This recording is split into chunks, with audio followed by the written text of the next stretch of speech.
Atlanta. Right now, the second half of our doubleheader comes your way here on ESPN's Tuesday Night Baseball. Stay with us. We will update things throughout the night. Right now, let's take you out to San Francisco.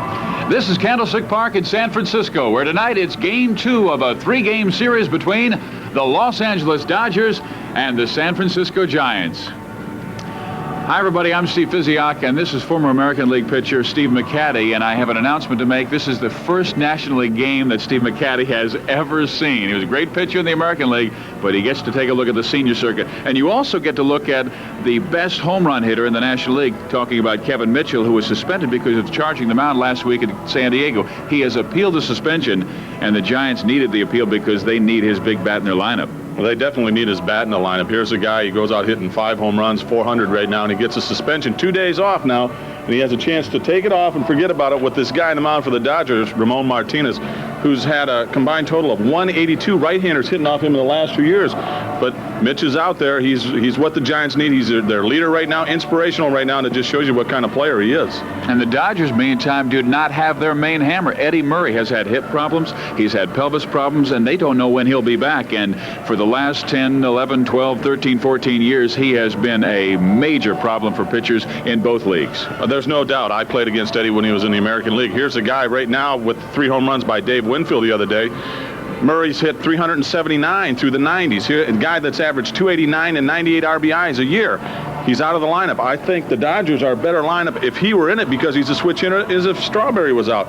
He makes those other 2 guys hitting him behind him and in front of him much better hitters, and they're really going to miss him. All right, it's that old California rivalry, the Giants against the Dodgers. We'll come back with the starting lineups right after this.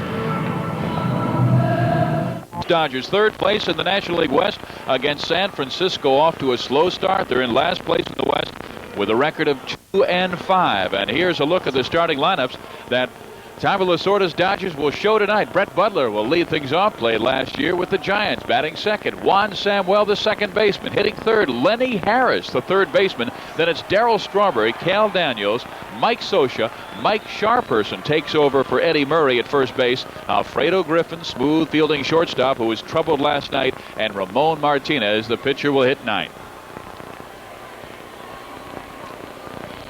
There's Mike Lacasse with a record of no decision this year, but 6-4 last year. He got off to a splendid April and then hurt his knee and was gone for most of June, July, and August. 5 1/3 innings, and that was a game against the San Diego Padres to start it. Last Thursday, allowed 4 runs on 8 hits, left the game with San Francisco leading 8-2, but got no decision in San Francisco's 11-9 10-inning win. Defense for the Los Angeles Dodgers, or for San Francisco Giants. Robbie Thompson at second base. He'll be anchoring the infield.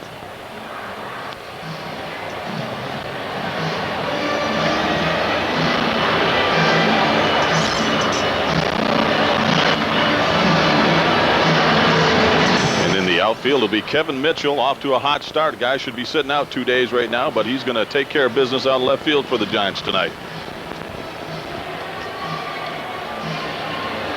And of course, 35-year-old Mike Lacasse, and he has a challenge in front of him.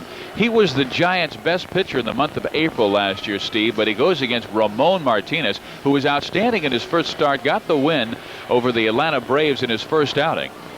And Martinez, I was talking to Mike Scioscia before the ball game, saying he is ready to start the year in great fashion because he's finally getting that breaking ball over. And Tommy Lasorda says, with Hershiser are out, until Orel comes back, well, Ramon has to be our anchor. I guess if I'd have to pick an anchor, it'd be a guy that was 20-6 the year before. This guy can really throw the ball. Like you say, if he gets that breaking ball over, that curveball over, he's real tough. Roger Craig, like last year, starting this year with some injuries. But he will go with Mike Lacasse on the mound. Lacasse has been the starting pitcher in that rotation 4 of the last 6 years. And the former Giant, Brett Butler, he was the leadoff man and a real star here at Candlestick Park, but received quite a few boos when his name was announced on opening night last night. Dodgers won game 1 of this series last night 2-1, 55,888 on hand. And Butler, first time up, grounded out to the shortstop, and the crowd with a resounding ovation. in there, and Butler is behind the count. No balls and 2 strikes. Now, Lacoste, an interesting story. Last year, he walked 39 in just 77 2/3 innings, but he is so fine, Steve, that he has to have the corner. He won't give up too many home runs. It's the kind of guy, he's not overpowering. And when you like that, you have to be right on the corner. You have to drop your pitches in there, the breaking ball, the off-speed stuff. He's going to throw on an average of 85 miles an hour, and you almost have to be perfect. On the outside corner, and there it is. And Butler is the first strikeout. And he does not like the call from Ed Rafawana, the home plate umpire tonight. This is a perfect pitch right here. Decker's sitting right there, and when you hit the guy's glove, you got to ring him up. Decker, he's right on the corner, maybe just a little bit outside, and here's the fastball right there. You're sitting there, you get the call. Lacoste, very big, tough to pick up. Got a big Coca-Cola sign out in left center field. And Decker said before the game he's hard to pick up because his arm comes right out of the Coca-Cola sign. It's tough for the hitters. Here's Juan Samuel. Struck out too many times last year. 127. But they feel in the number 2 spot between Butler and hopefully Cal Daniels. When everybody is healthy, well, it can be outstanding. Or Darryl Strawberry. There's a ground ball back up the middle into center field, a base hit for Samuel.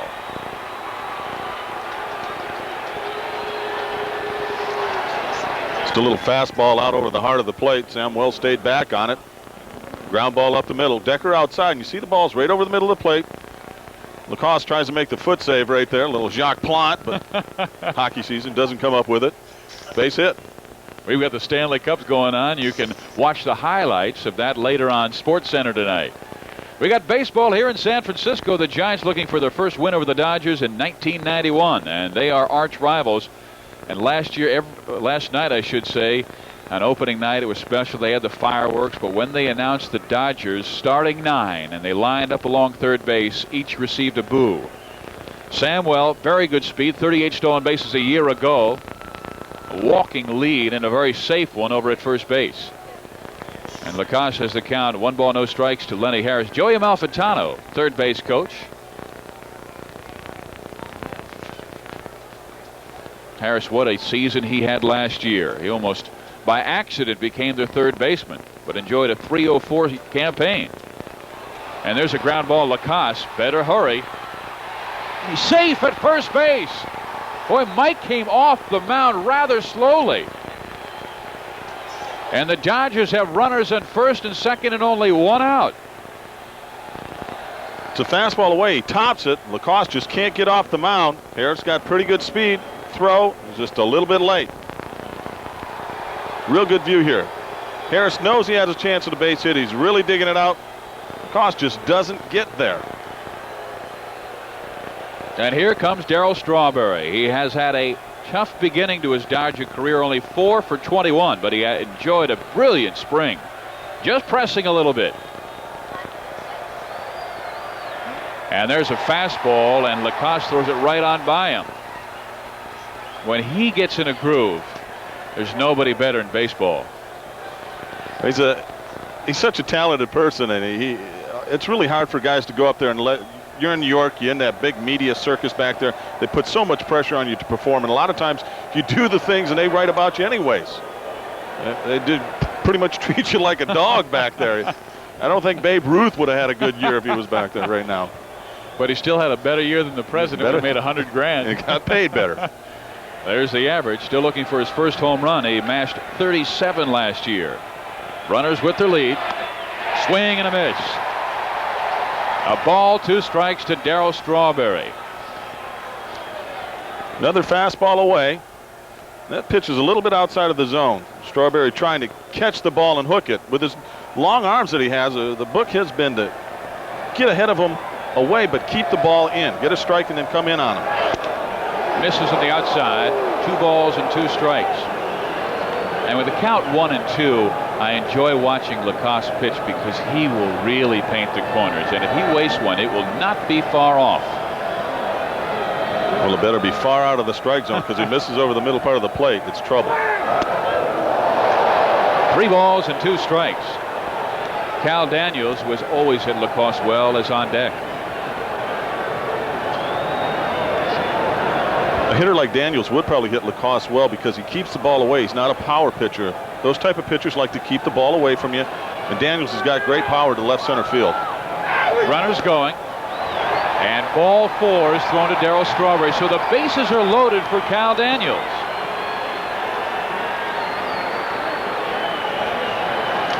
One out.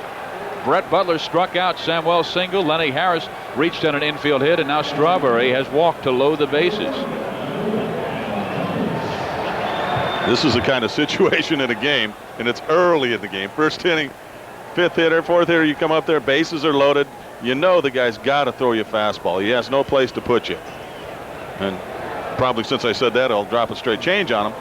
But as a hitter, you can almost only look for one pitch, and it's a fastball out over the plate. You saw his numbers a year earlier this season. Last year, Cal Daniels, 27 home runs, 94 RBIs, both career highs. And he mauled Mike Lacoste. 10 for 23 in his career with a home run. He hit 3 grand slams last year for Los Angeles. Breaking ball misses. It's a good idea right there. You've been throwing, walk a guy, throwing the ball, missing outside. You don't want a mistake. You come back with a breaking ball. If you get it over, you're way ahead of the game. But now he's almost in a situation where he's got to give him a fastball. Missing. 2 balls and no strikes. But even Cal Daniels has admitted against guys in his past who he has had the most success with, people like Mike Lacoste. He said, my biggest problem is facing somebody I've hit hard in the past. I get over anxious. Hits a ground ball. Robbie Thompson, chance for 2. There's 1. They got them both, and San Francisco gets out of a tough jam in the first inning. Bases loaded, just 1 out. But a Cal Daniels 4-6-3, and we head to the bottom of the first inning at Candlestick Park with no score.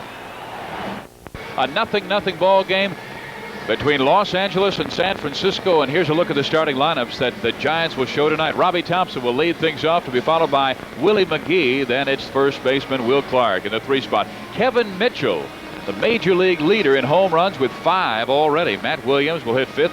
Then it's Kevin Bass, Steve Decker, the rookie catcher, Mike Benjamin, a rookie shortstop, and batting ninth, Mike Lacoste. He is 2 for 2 this year already with 1 more hit than he had all of 1990. And there's Ramon Martinez, 23 years old, making his 2nd start of the year. First game he beat Atlanta, went 8 innings, allowed 6 hits, 1 run, no walks, 4 strikeouts. Infield defense. Mike Sharperson at first base. He'll be picking up in a big spot right here for Eddie Murray, who's out with a bad hip. Very tough for him. Sam Well. Outfield, Brett Butler. Now here's a guy that's got a lot of ground to cover here. Cal Daniels in left, Strawberry in right. Butler's got to cut down those gaps in order for that outfield to be effective. And here's Robbie Thompson. Big story around the Bay Area this year is this man taking over the leadoff spot from Brett Butler. And he gets hit by the first pitch that Martinez throws.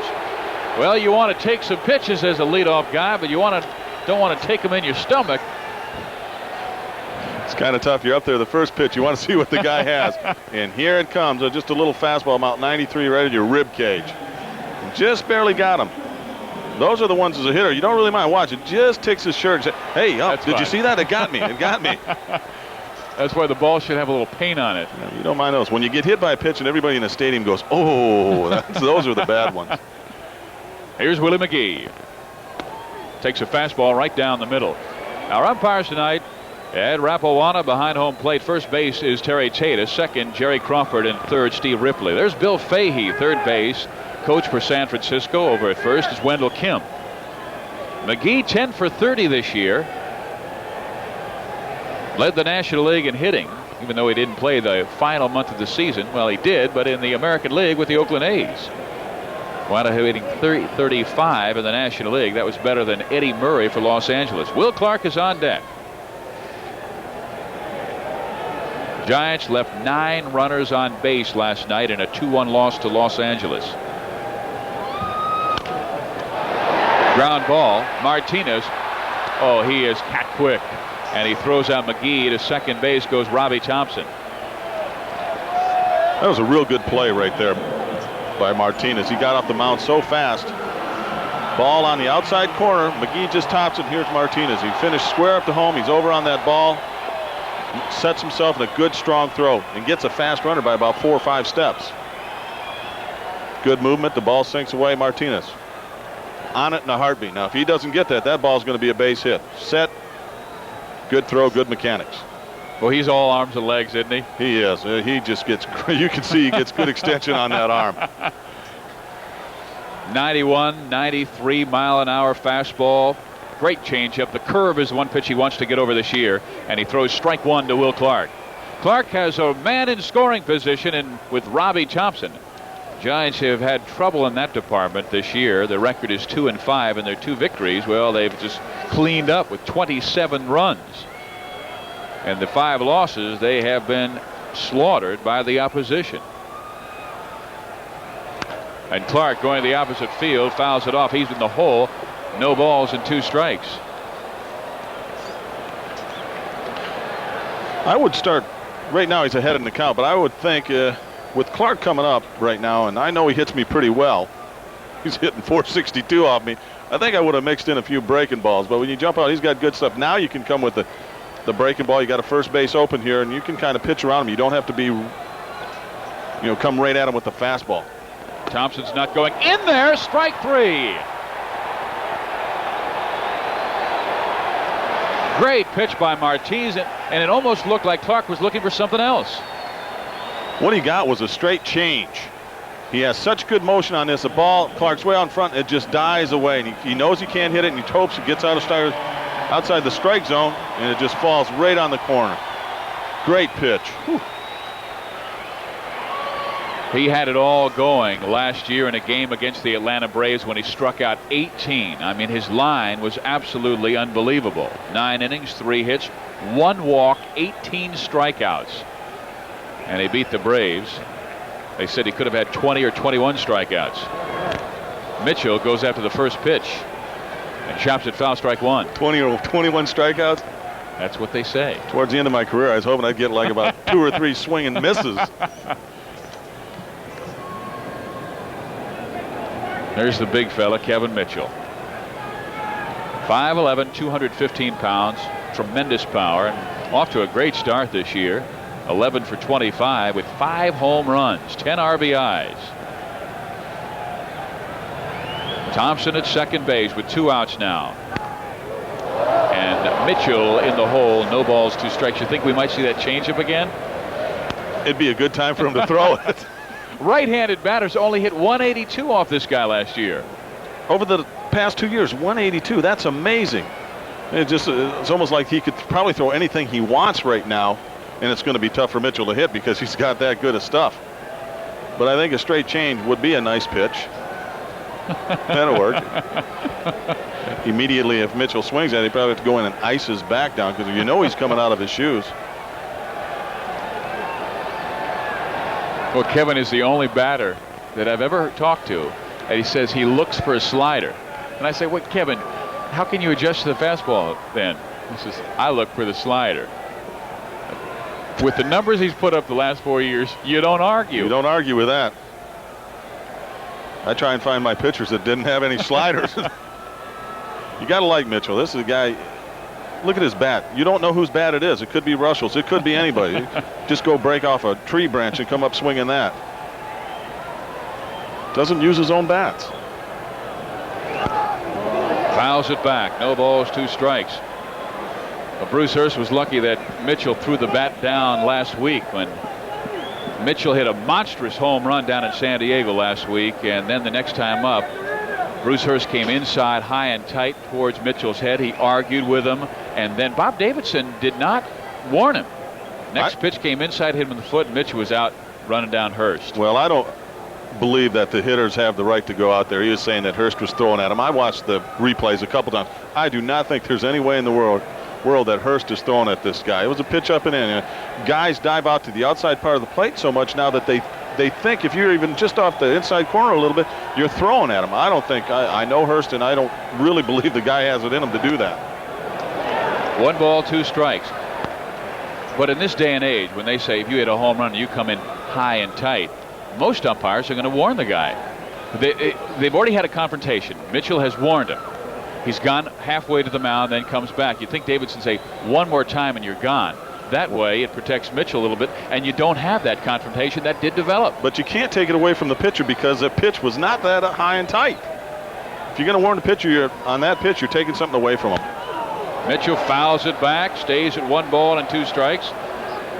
And if you've just joined us, I'm having this conversation with a former pitcher who wanted that inside part of the plate, about another 8 feet of it. Yeah, if you're afraid to take the inside part of the plate, you're going to get killed. That's all there is to it. And for Hurst to be successful against a guy like Mitchell, he's got to pitch him inside, because Hurst is not a flamethrower and can keep the ball out over the plate. He's got to come in.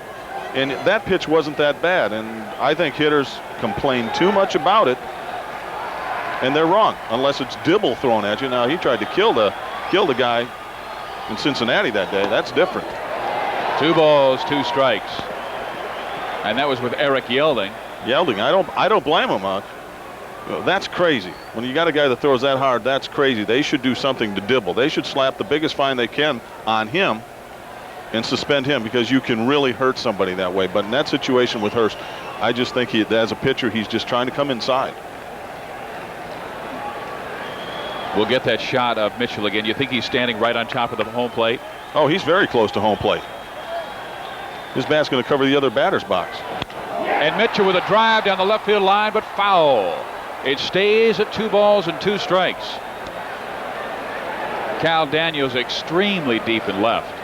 Brett Butler medium in center. And same with Darryl Strawberry in right. He just gets a fastball and hooks it. You can see that top hand. When they hook that top hand, the ball really hooks. Reaches out, pitches on the outside part, boom, hooks it over. Kevin 4 for 19 against Martinez in his career, and that includes a home run.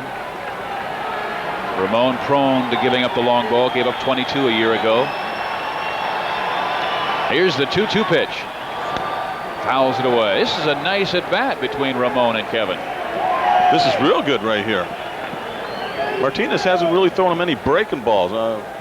Kind of wondering why he hasn't, unless he doesn't feel comfortable with it right now. He's throwing a lot of off-speed straight changes, and the fastball's away and then comes in. That ball you can see is in a little bit right there. And did you see the action by Mike Scioscia as the pitch was being delivered, rolling the glove over? Probably he's set up away, and then he sees the ball's going to be inside, so he has to turn the glove over to come back and get it. Stays down, 3-2. Matt Williams is on deck, so you do not get a reprieve. I mean, you got power after power in this San Francisco lineup. They have out-homered Los Angeles in the early goings 9-1. The only Dodger to hit a home run, Juan Samuel. The guy at the plate already has 5. Thompson at second base. Count full. 2 outs. And Mitchell breaks it off his bat. It's a base hit. Here comes Thompson. Butler will throw to the infield, and San Francisco leads 1-0. And a great piece of hitting by that man, Kevin Mitchell. A superb piece of hitting right there. He fought him off, never really got a good pitch to hit. One that he hooked foul, and then he gets his fastball inside part of the plate, and he just fights it out over into left center field. Base hit. Just a great AB for Kevin Mitchell.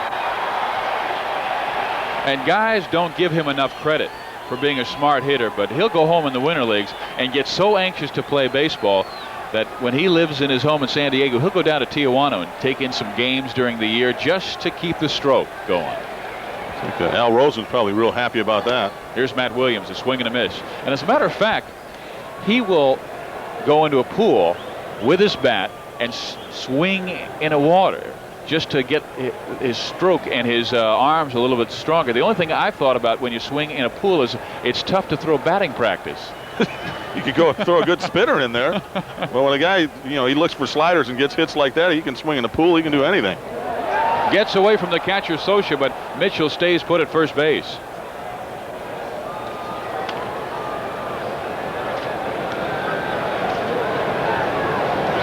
Breaking ball down the dirt. Comes up, jumps in on Scioscia, rolls it, picks up the runner, he's on it.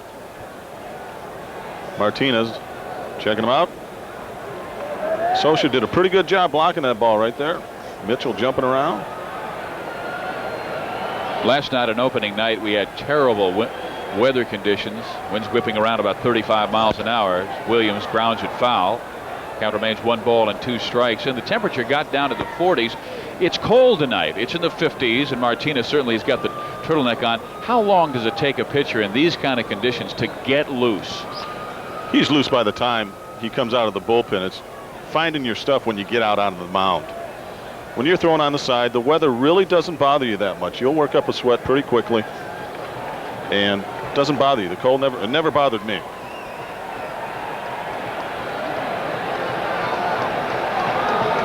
Here's the 1-2 to Matt Williams. Breaking ball, that's grounded foul. 1 ball and 2 strikes, and that was the pitch that hurt Matt Williams early in his career. And he even said, "Hey, I can hit the breaking ball. I just can't hit the breaking ball out of the strike zone, and that's the one I got to leave alone." There's a league full of guys like that can't hit a breaking ball out of the strike zone. It's a tough pitch to hit. You just got to lay off it. It's just learning the pitcher's situation hitting, what he might throw you. You just have to stay back. And if it's in the dirt, if it starts out low, you try to just take it. He continues to try and get that breaking ball over. 2 balls, 2 strikes to Matt Williams. Mike Scioscia. I remember watching the first game that Scioscia worked with Ramon Martinez, and every time Ramon, and he was just 21 years old at the time, had a 2-0 count, a 3-1 count, Scioscia would walk out from behind home plate. Just a couple of words to Ramon, and it seemed like every time he would throw a strike after their conversation. It's a veteran catcher. Settle down the young guy. Keep him nice and easy and tell him just to throw the ball to you. And Williams with a base hit to center field. Mitchell holds at second base as Butler up quickly with the baseball. Well, they have not been ropes off Martinez, but they've done the damage. Martinez just got away with one right there. It was a hanging breaking ball. Williams has fisted it into center field. Butler's coming up with the ball. Mitchell holds at second base, but that's a pitch right there. Usually I would think that Williams would really drive. Looked like it almost backed up, a backup breaking ball. It's tough to hit. Here's Kevin Bass.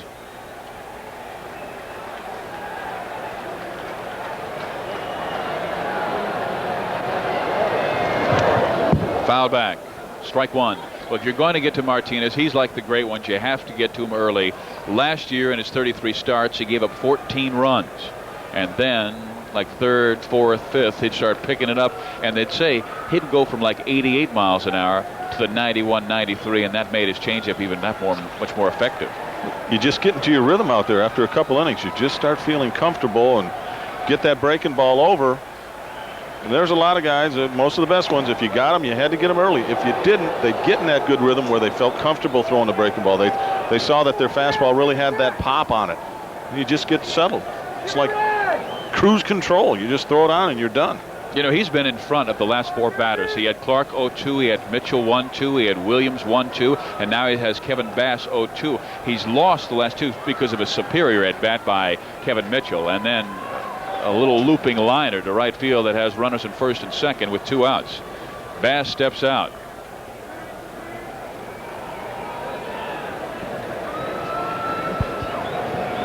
Kevin wanting to play all of 1991. Last year had arthroscopic surgery.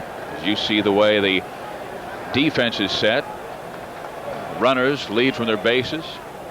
Bass with a hard ground ball to second baseman Samuel. He gobbles it up and throws out Kevin Bass, and down goes San Francisco. But they come up with a run, and the Giants have their first lead on Los Angeles this year, 1-0. Stars of the game. And here at Candlestick Park, it's the Giants 1, the Dodgers 0. And L.A. will send up in their half of the second inning Mike Scioscia, Mike Sharperson, and Alfredo Griffin. Well, the Dodgers had the Giants and Mike LaCosse in the ropes in the top of the first, bases loaded, only 1 out, but Cal Daniels grounded into a 4-6-3 double play. Scioscia has been the biggest thorn in San Francisco's side in his career. I mean, he has just mauled San Francisco. He has a career average of 300, but it seems like every time he gets a hit, there's runners in scoring position, and the Giants are either down by 1 or the game is tied, and Scioscia's coming up with a game winner. He's one of those Dodgers that's been around for a few years, and he's got that feud still going. Good players rise to the occasion. You get up for teams where you know, arch enemies, you can get up for it, and he seems to be one of those guys. Lacoste in there as the count 1 ball and 2 strikes. And Scioscia, there are many who feel, and I'm one of them, that he is the top catcher in the game. He does so many of the intangibles, and I think he works a pitching staff as well as any catcher I've ever seen. Defensively, he's great. I have to agree with you. He does work those guys. He's got a good arm, blocks the plate well, real smart guy. You may have better offensive players like Santiago, Sandy Alomar, but Scioscia, the complete package, and blocking the play, there's none better. It's been that way for a few years, too. Roger Craig with Bob Lillis, and Mike Lacoste with the count 2-2 to Mike Scioscia. Misses off the corner inside, counts full. Scioscia, splendid year, had career figures in home runs and RBIs, 12 home runs, 66 RBIs, and he's a very difficult man to strike out. Ground ball back up the middle. That's a base hit.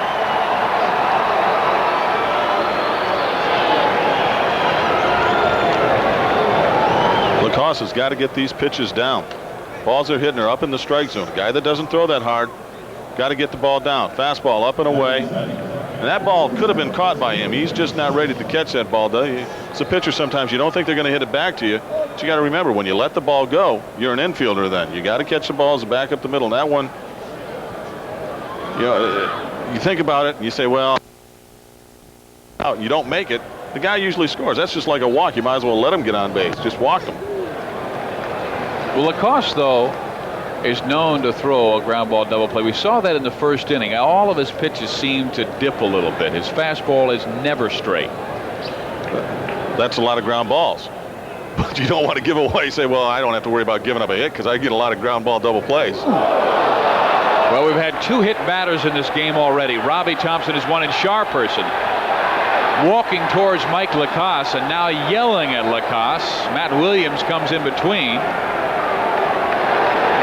And now Steve Decker rolls around. But that was one thing that Lacoste did not want to do, put runners in first and second with nobody out. There's no way in the world he's throwing at him right there. That pitch just got away. That's all it is. Wants the ball inside, and he just lets it go, and it's up and in and gets him in the ribs. You can see by the way he turns away right there. He's mad at himself. Now Sharperson's going to yell at him and put on a big show and go out there and all that kind of stuff. Sharperson, watch him now. He'll probably dive out right in front of the plate, sees it, just takes it off the shoulder. Well, take it. How can the guy be throwing at you right there? Come on. Go down to first base. Ice down later. Quit crying. Well, here's Lacoste. Nobody out, and there's a ground by Alfredo Griffin. They get one, and they cannot get Griffin, and a run will score. It's tied at 1, and Griffin to second base and looking for third. Clark will hold on to the ball. Robbie Thompson is one of the best second basemen at turning the double play, but made a critical error here. That was a bad judgment play by Robbie right there. You got to know the runner. You know Griffin can run. Griffin can run. Slow hit ground ball in the hole. You have no chance. Griffin beats the ball on the ground. Benjamin has it. Gives him a good feed. Now here you say, hey, I don't have a shot. He's on top of me. Just hold on to it. He wouldn't even have had him if he'd have made it a good throw. Now the guy's coming in. Sharperson's coming in a little harder there because he just got drilled to take Thompson out. You just got to eat the ball right there. Good throw by Benjamin. Now Sharperson rolling over the bag. Just got to eat it. Just got to hold on to it and save that run. You know, a friend of ours, Dwayne Kuiper, who's a San Francisco Giant broadcaster, tore his knee on a play similar to that. And he told Robbie Thompson one time, he said, hey, Robbie, you have to try and make your career a long one. And sometimes you're right, you have to just bail out. I mean, they got the out. Nobody's going to advance. Here's Ramon Martinez. And the pitcher's up next. Now, what are the odds he's going to drive the guy in from third base or a base hit? You just got to eat it. Beautiful bunt by Martinez. Only play first base. They get Martinez, but the Dodgers take a 2-1 lead as scoring from third base, Alfredo Griffin.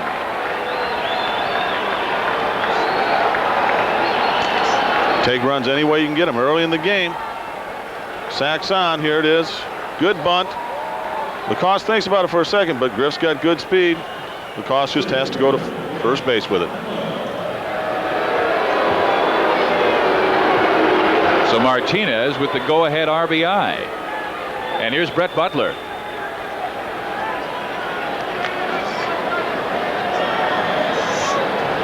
San Francisco has not played pretty baseball this year. Last year, they started miserably. They lost their first 8 games at Candlestick Park. There's a breaking ball in there for strike one. And they started the year 17 and 28, 11 games under 500, and they never were able to crawl out of that hole they dug themselves in April and May. Giants played splendid baseball in the second half, but here's Thompson again getting taken out at second base that scored the tying run. You know the runner's on you. You just got to eat the ball, especially with Griffin there, knowing the pitcher's up next. You just got to. Brett Butler with a line drive to Mike Benjamin. And that does it for Los Angeles. They're half of the second, but they come up with 2 runs and take a 2-1 lead on San Francisco. This is the 31st year at Candlestick Park. It all started April 12, 1960. Giants beat St. Louis 3-1. And here it's a 2-1 ball game between those California rivals, the Los Angeles Dodgers, and their northern rivals, the San Francisco Giants. And Ramon Martinez starts off Steve Decker, the rookie catcher, with strike one. We had a chance to visit with Steve before the ball game and asked him if this was the first time he had faced Martinez, and he said yes, and I'm not sure if I'm looking forward to it. Fastball misses the outside corner. 1 ball, 1 strike. It's hard for a young guy getting up here and facing a sort of a new star. You don't know what he has, and sometimes you overrate him. You give him too much credit. You get yourself out. Ground ball back to the mound. Martinez throws out Decker, and we will go to John Saunders. Quite a comeback in Atlanta. The Braves trailed in this game 4-1 against the Astros. Curt Schilling on with the bases loaded. Terry Pendleton sends this one towards the gap. Finley's after it, can't reach it, rolls to the wall.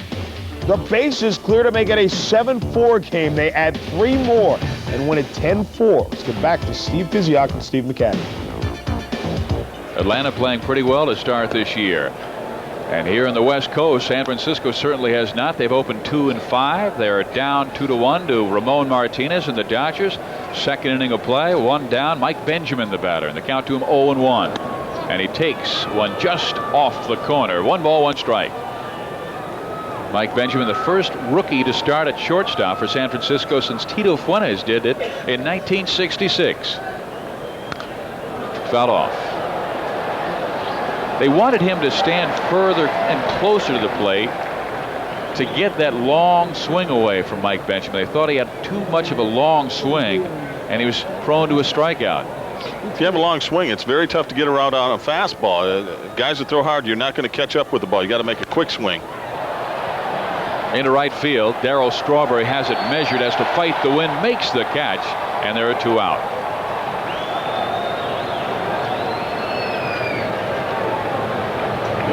And here comes the leading hitter on the San Francisco Giants. He has had 3 plate appearances this year. He's been on base all 3 times. Mike Lacoste had just 1 hit last year and over 20 at-bats. This year he's 2 for 2, and he has a walk. And that's when the pitchers really start strutting their stuff. BP.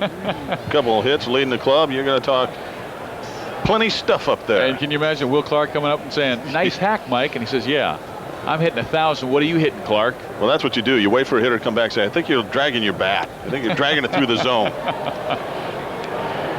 Well, Martinez, about to erase Lacoste for the first time this year, has him no balls, 2 strikes.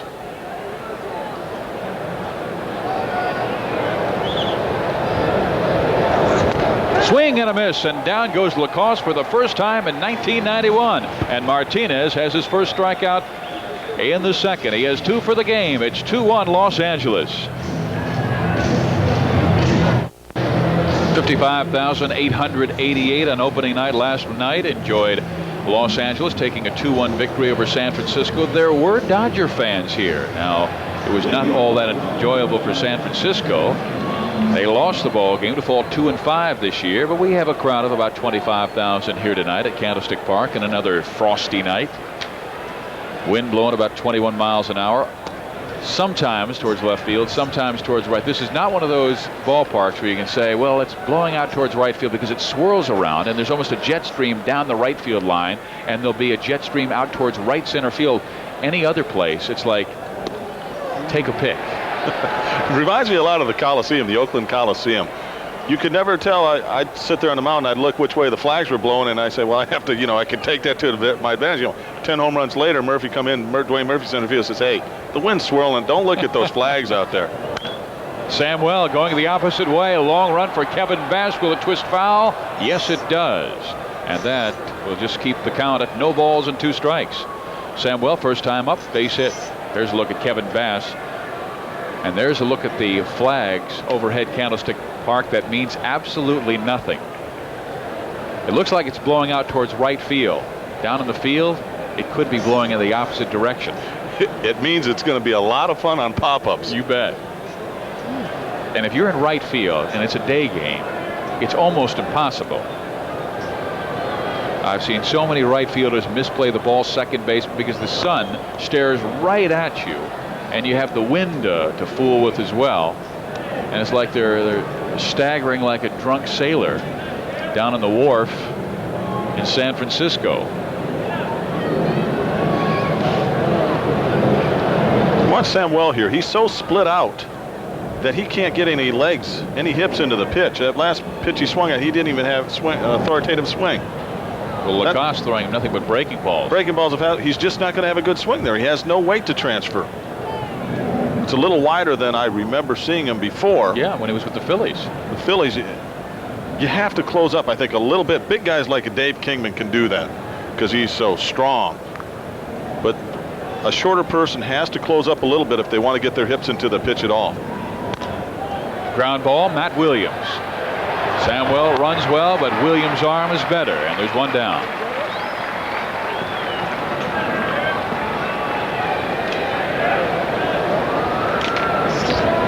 It's about 5 pitches in a row he just topped. Williams, you can't lose with this guy at third. Just so smooth and a cannon. Do you think he's a former or a future Gold Glove winner? A bunch of times. A bunch of times. They say he is the next Mike Schmidt. They were saying that when he was 21, and he finally was able to prove it last year. And there's a swing and a miss for Lenny Harris. Of course, Matt Williams hit 33 home runs last year, led the National League in RBIs with 122. And there's Juan Samuel. He's got the glove on, ready to go out to second base. Count to Lenny Harris. No balls, 1 strike. Curveball. Mike Benjamin. 2 outs. Good throw by Benjamin. Had him playing in a good position. Breaking ball away. Harris hits it to him right there, 2 steps. Nice and smooth. Sets himself well. Good strong throw across the field. That was the most controversial story in spring training, whether this guy could beat out the incumbent Jose Uribe. And he had a wonderful spring, and Uribe barely hit a buck, and Benjamin beat him out. Here's Strawberry, and Lacoste starts him out with a curveball that misses ball 1. So 2 down for Darryl Strawberry, who walked his last time up. Was left stranded when Daniels grounded into a 4-6-3 double play with the bases loaded. Strawberry definitely misses Murray in the lineup. Murray's hitting behind him. He's going to get a lot more fastballs to swing at. Now they can pitch around him a little bit. I'm not trying to take anything away from Cal Daniels, but if you're hitting, who would you rather have hitting behind you? In the air, Kevin Mitchell takes care of Darryl Strawberry and takes care of Los Angeles.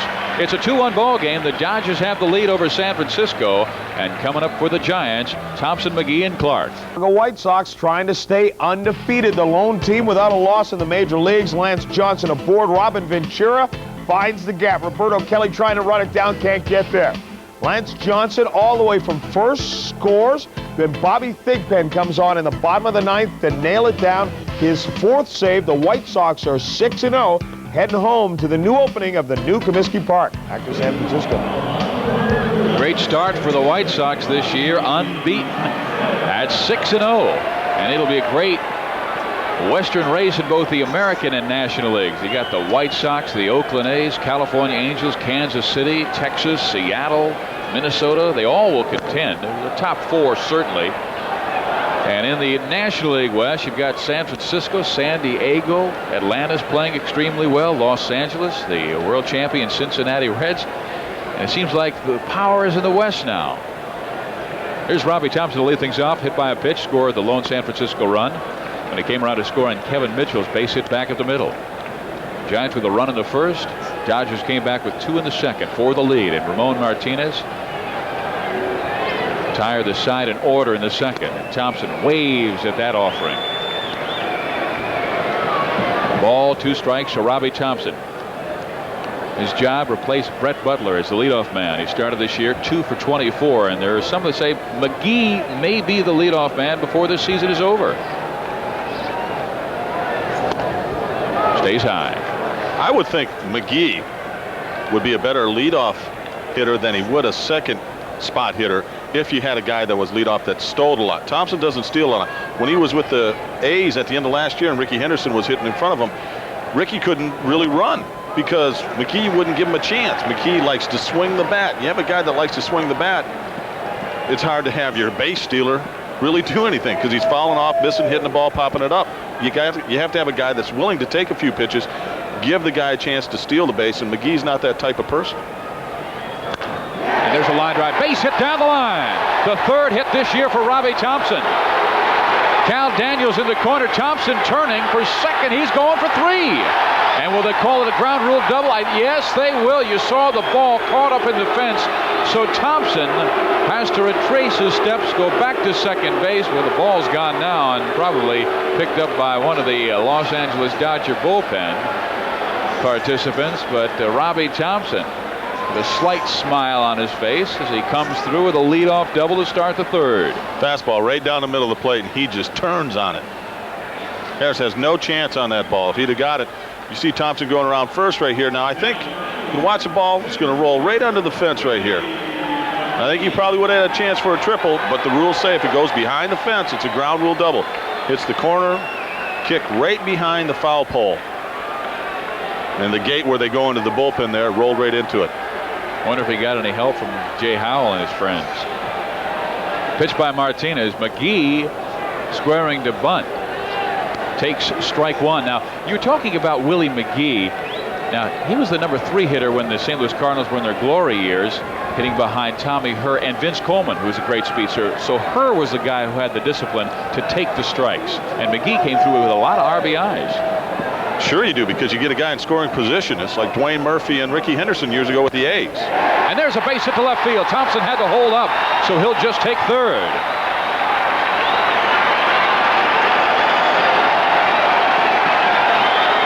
Another fastball up in the strike zone. McGee just stays right with it and hits a line drive. You see Daniels almost boxes this ball up right here. Thompson can't take off because the ball that's hit in front of you as a base runner, you got to make sure it goes through. If the ball's hit behind you, unless it's a line drive, then you go to third base. But that ball, he has to make sure it gets through. Once you do that, you won't be able to score unless the guy bobbles it out there. Now, Ron Peranowski comes down to talk with Ramon Martinez and visiting with Mike Scioscia before the ball game. I said, what impresses you the most about Martinez? And it's his, and he goes, it's his poise.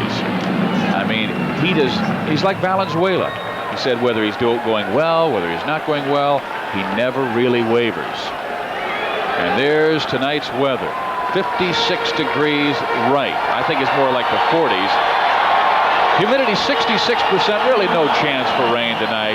Plenty of chance for wind. And plenty of chance for drama with this guy stepping to the plate with runners in the corners and nobody out.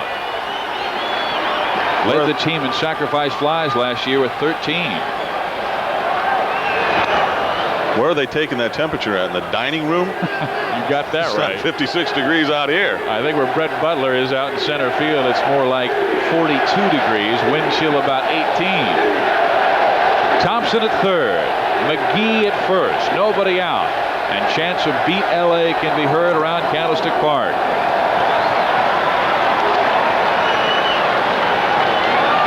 Clark, we showed you his numbers against Los Angeles and Martinez in his past. 6 for now, 14 after striking out looking on a Ramon Martinez great changeup. Robbie Thompson 90 feet away from tying this game. McGee on first and to give him the lead. Inside corner strike. Clark doesn't like it, but that was a good straight change right there. Now he's pitching Clark different than everybody else. There's a change. It's down and in. Now, if you're looking for it, it's a good pitch for a left-hander to clobber right there. You don't want to throw it down and in, but he's looking. He's got such a good motion. He thought it was fooled. He thought it was a fastball. But you can tell Martinez is getting up for Clark because Clark's hit him well, so he's pitching him a lot differently the other guys, mixing up his straight change. He's not taking anything for granted. Stays high. The other guys who just reared back and threw the ball right down the middle of the plate. 2 balls, 1 strike to Will Clark. He has homered once in his career against Martinez.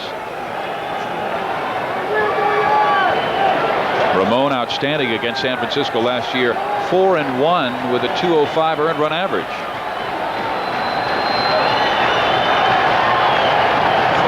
Stays high again. 3 balls, 1 strike. And now Scioscia wants to talk some more. He was perfect last year against the West, 13-0. Hey, let's check in with John Saunders. And we'll check in on the A's and the Angels. Jamie Quirk behind the plate for the A's. The double steal is on. Thinks about second, goes to third, but throws it away. Junior Felix, who reached on a bunt single, comes in to score. California leads it 1-0. They have a pair aboard now. Let's get it back to you. And here at Candlestick Park, runners in the corners, nobody out. The count 3-1 to Will Clark.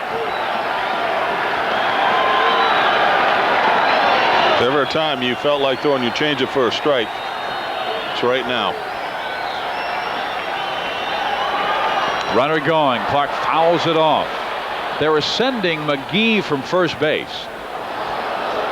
And he might be going with the count 3-2 here, just to maybe get the defense moving a little bit. Open up that hole around second base. Well, you know if it's going to be a strike, Clark's swinging. So what you want to do is you're going to try and hopefully get the guy in from third and have McGee at second base. If he hits the ball anywhere on the ground, then you have another guy in scoring position.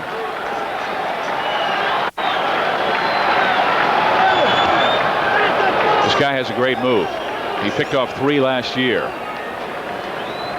Sharperson not used to the first base area, although he played it pretty well last night. It was the middle infield that had trouble, Samuel and Griffin. McGee's going again. Pitch misses outside. Bases loaded for Kevin Mitchell.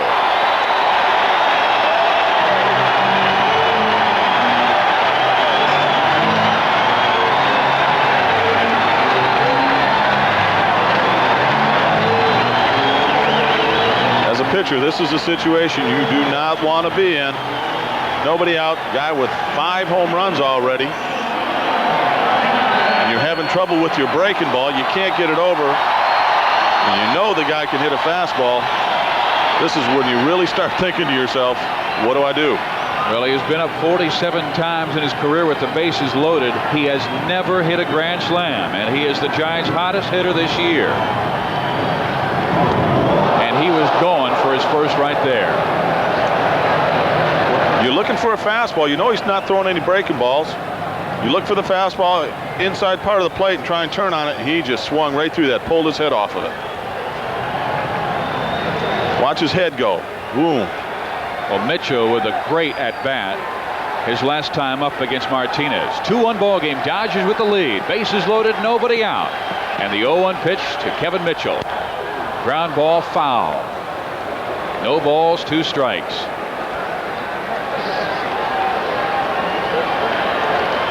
It's hard to say what Martinez is going to throw right here. If he was getting his breaking ball over, you could go ahead and come with it. But now you have the bases loaded. You've thrown a bunch of them in the dirt. It's almost like it's taken away from you. Because if you throw it in the dirt, it gets by Scioscia, run scores, and then you still have guys in scoring position. So you almost have to throw a fastball, or you just convince yourself that I'm going to get this over. And I don't care if I throw in the dirt because I trust Scioscia is going to knock the ball down. This is where faith in your catcher really plays a big part. Mike only had 5 pass balls last year. There's the story. McGee at second, Clark at first, and over at third, Robbie Thompson. Dodgers up by a run. Bottom of the third inning. Pitch to Mitchell. 1 ball, 2 strikes. The last time Kevin was up, he had the count 1 ball, 2 strikes, and he had a marvelous at bat against Martinez. As you see the right hand, they're throwing Tim Cruz down in the Dodger bullpen. Martinez already has thrown a lot of pitches in this game, but he's a workhorse. Grounds it off. Boy, it's beginning to look like the first at bat. Mitchell fought him off, and Martinez threw him more fastballs in the first appearance than he did the changeup. He threw him a lot of fastballs. He's going right at him in the first inning, challenging him, and it was just a great at bat. I know in his heart he wants to throw him a breaking ball right here, a straight change, but he just doesn't feel he's getting it over the plate good enough. He's throwing too many in the dirt. And once you start thinking about throwing the dirt, then you make mentally you say you got to get it up a little bit, then you hang it. Then it's big time trouble. Fouls it off again, stays at a ball and 2 strikes.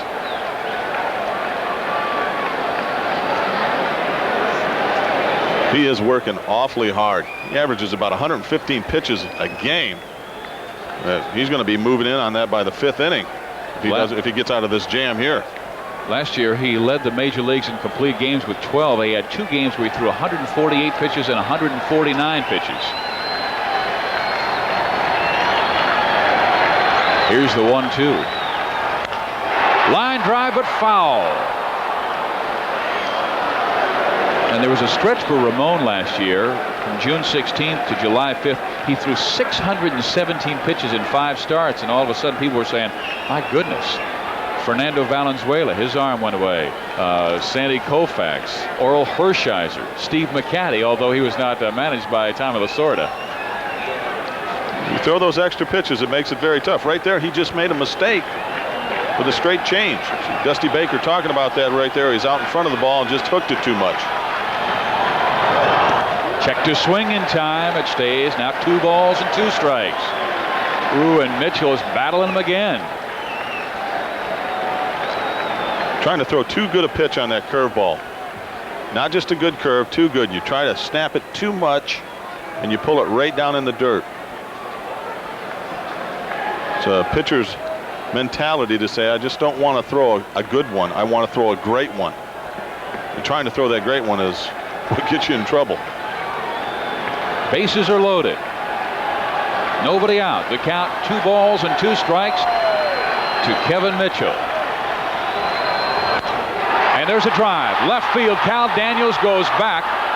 He'll make the catch. Thompson tags. So does Willie McGee, and so does Will Clark. It's a tie game at 2, and the runners all advance. And Kevin Mitchell has his 2nd RBI in this game and his 12th this year.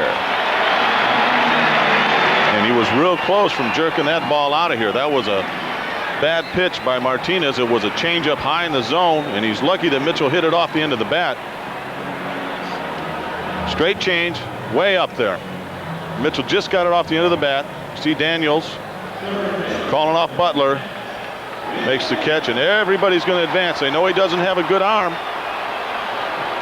And if you're smart, you take advantage of it, and that's what they did. Everybody was able to advance. Now you got 2 guys still in scoring position right there. So Mitchell with 2 premier at-bats. I mean, he was in the hole, a ball, 2 strikes on each occasion. Last time he came up with a base hit to drive in the Giants' first run, and now at the sacrifice fly when he was down a ball, 2 strikes, and Martinez was dancing him just out the strike zone. And now it's Matt Williams' turn. He muscled a base hit to right field his first time off Martinez, but the Giants left 2 stranded. McGee at third, Clark at second. 1 down. Fastball misses. 1 ball, no strikes.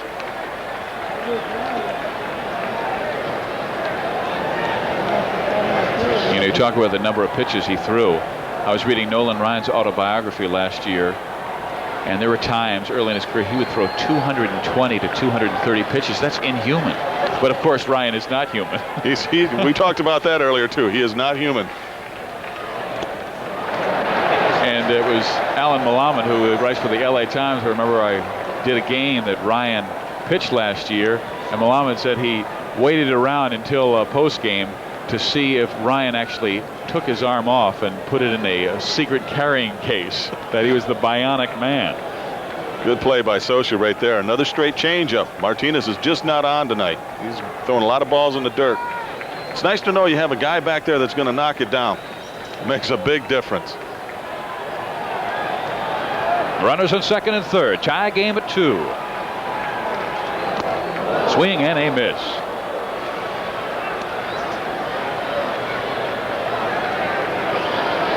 It's your basic fastball right here, right down the middle. Williams just can't catch up to it. Good swing, but just a little bit behind. Ball's up too. You got to make him bring that pitch down. Just a little bit. It's hard to catch up with a good fastball that's up in the strike zone. When you do, it goes a long ways. But you don't hit very many that high. Fastball on the ground. In comes Harris. He's going to first. They get Williams, but scoring from third is Willie McGee, and the Giants take a 3-2 lead. Great base running by Willie McGee right there. He knows he's going on contact. Harris is playing about even up with the bag, a little bit behind it. As soon as there's contact, Griffin's going. Fastball runs in. Tops it. You see he's way back of the bag. He knows he has no chance. He just has to go to first base to get the out.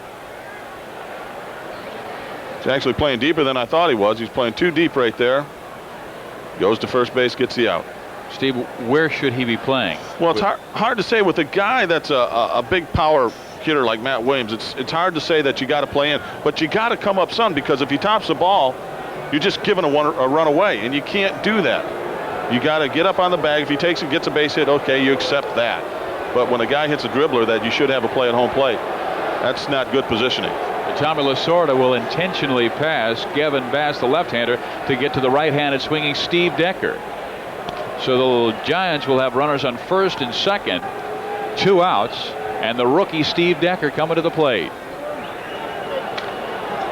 Tommy Lasorda, what a great job he has done, particularly the year 1988 when he led the Dodgers over the Oakland A's. Just a marvelous World Series, surprising one at that, 4-1. But he had a right-hander that was pitching in another world. I mean, another time zone, in the twilight zone. We had a chance to visit with Oral Hershiser tonight, and Hershiser trying to come back. They hope to get him back by July, but you remember 59 innings straight without giving up a run. Not too shabby. Oh, not too shabby at all.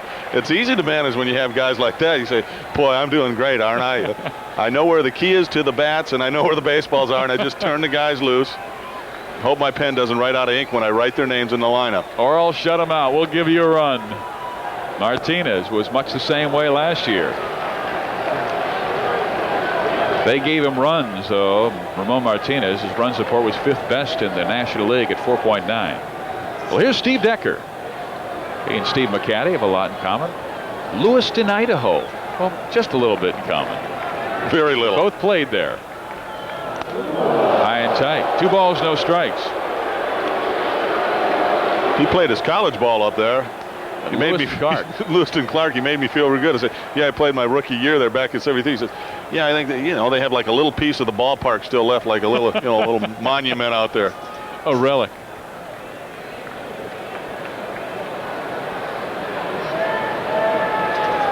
But with the success that Martinez has had against right-handed batters, I thought Terry Kennedy might be in that lineup tonight, but no, they have so much confidence in this young guy. Here's the 2-0. He hits a drive. Left field. Cal Daniels, a long run. It is gone.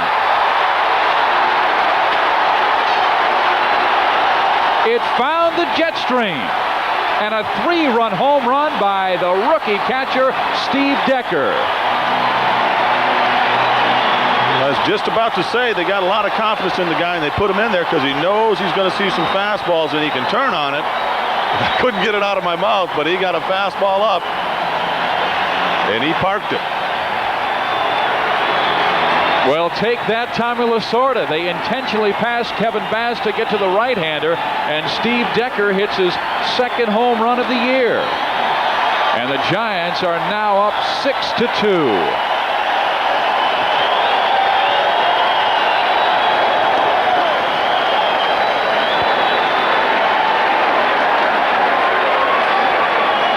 Fastball right down the middle of the plate.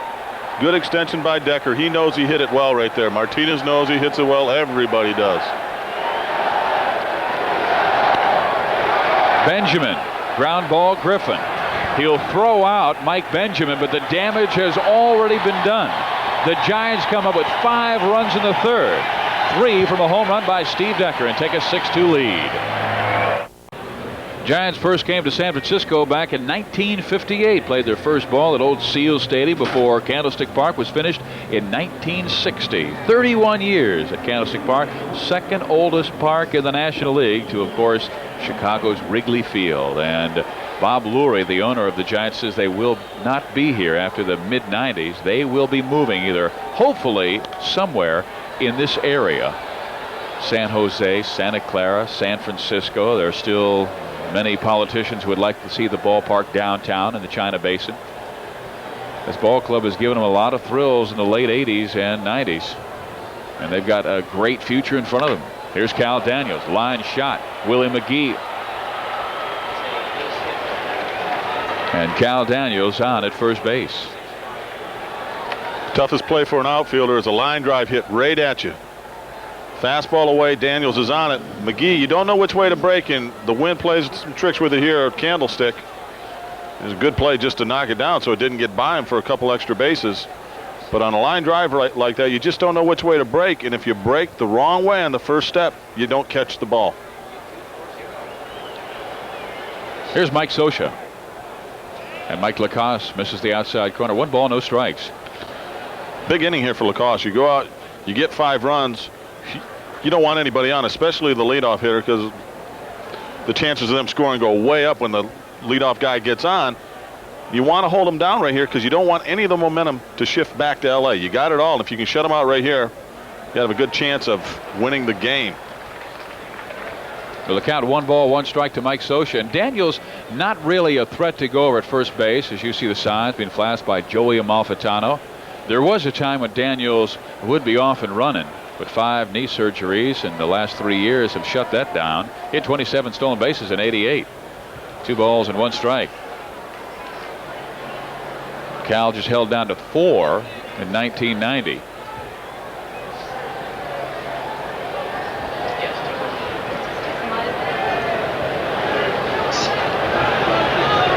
Scioscia singled, scored his last time up. And there's a line drive into left center field. That's a base hit. Turning at second and holding now is Cal Daniels, and I thought he would have had third. Let's go to John Saunders. Twins and the Mariners. Ken Griffey Sr. was just activated today from the disabled list. And look at the job he does to get to this baseball in fair territory that carries him into foul territory. But son says, get a TO, Dad. And then he has to towel him down, says, you're a little old to be racing off like that. No respect from his own son. They lead it 2-0. Let's get back to you at Candlestick. Timeout, get the oxygen. Junior even said he was going to have Dad live in his house up in Seattle after signing that $1 million contract, and he was going to buy Dad a car. And his father, Ken Griffey Sr., said, hey, can I borrow the car tonight, son? You know, I'm like 21 years old. I might buy my dad a car, but I'm not bringing him in to live with me. I know that. Well, he's been a great influence on Junior. I'm sure he has, but Dad's not living with me. Come to visit for the weekend, you know. Kick the dog out of the way. You can sleep on the couch. All right, Los Angeles with runners in first and second. Mike Lacoste, no outs. And he throws a strike to Mike Sharperson and jumps in front, no balls, 2 strikes. Sharperson, first time up, hit in the back by Lacoste and walked about 4 feet out towards the pitcher's mound and saying a few unkind words to Lacoste. Wound up with the bases loaded. They scored a run eventually. Scored 2 in that inning. 6-2, San Francisco. Up high, and Sharperson turns it, and Robbie Thompson look to second, goes to first. They get the sure, and the runners advance to second and third. It's a good idea by Thompson because you know you have Scioscia running. He's a slow runner. You have a chance to cut down that run at second base. You do it. Fastball up. See Scioscia go by. Thompson a quick look, and he wants to, and he says, nope, you always got to get the sure out. Go to first base. Real quick feet right here. back to first. Boy, there's some great second basemen in this league. Of course, topped off by the home run champion, Ryne Sandberg, and another Gold Glove winner. But then you've got Robbie Thompson, Billy Doran in Cincinnati. Roberto Alomar was with San Diego, now with the Toronto Blue Jays. Fouled off. Jose Lean of the Pittsburgh Pirates, another defensive wizard. Pittsburgh, they beat the Mets tonight 4-2. And the White Sox, they keep on winning on a first part of our doubleheader you might have seen tonight on ESPN. They're now 6-0 in first place. And California had that 1-0 lead on the Oakland A's earlier. A's won the game last night. Griffin fouls it off. They got that 3-run mammoth shot off the bat of Jose Canseco.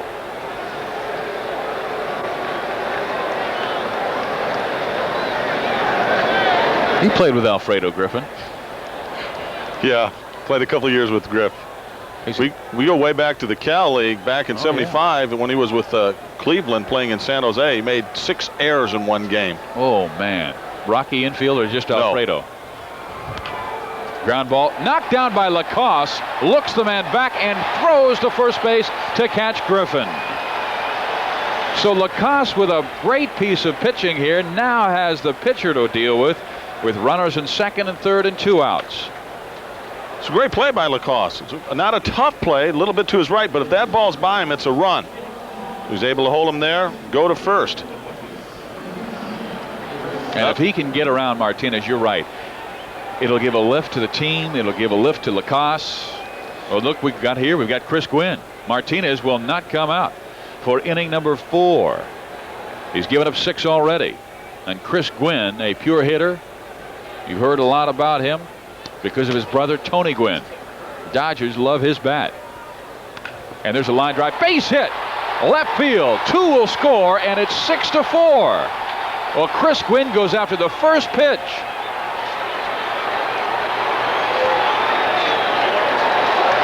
No sense waiting as a pinch hitter. You know you're going to get a fastball. The theory is a lot of times a pinch hitter will come up there and you wait for a pitch. But I like this. You're going to get a pretty good pitch to hit, fastball away, and just a rocket down the third baseline. Tim Cruz watches it roll by him. And Mitchell comes over and throws it into second base. But I like that theory. As a pinch hitter, a lot of times they say it's really cold. A lot of guys don't go up there and swing right away. They try to get loose. But I like the thought. Roy Howell told me, he took me deep in Oakland one time when I came in relief, first pitch. I said, I thought it was so cold you didn't want to swing. He said, it was so cold I just wanted to take a big hack and get loose. You get a good pitch to hit, you know he's going to throw you a fastball and challenge you. Why not go at it?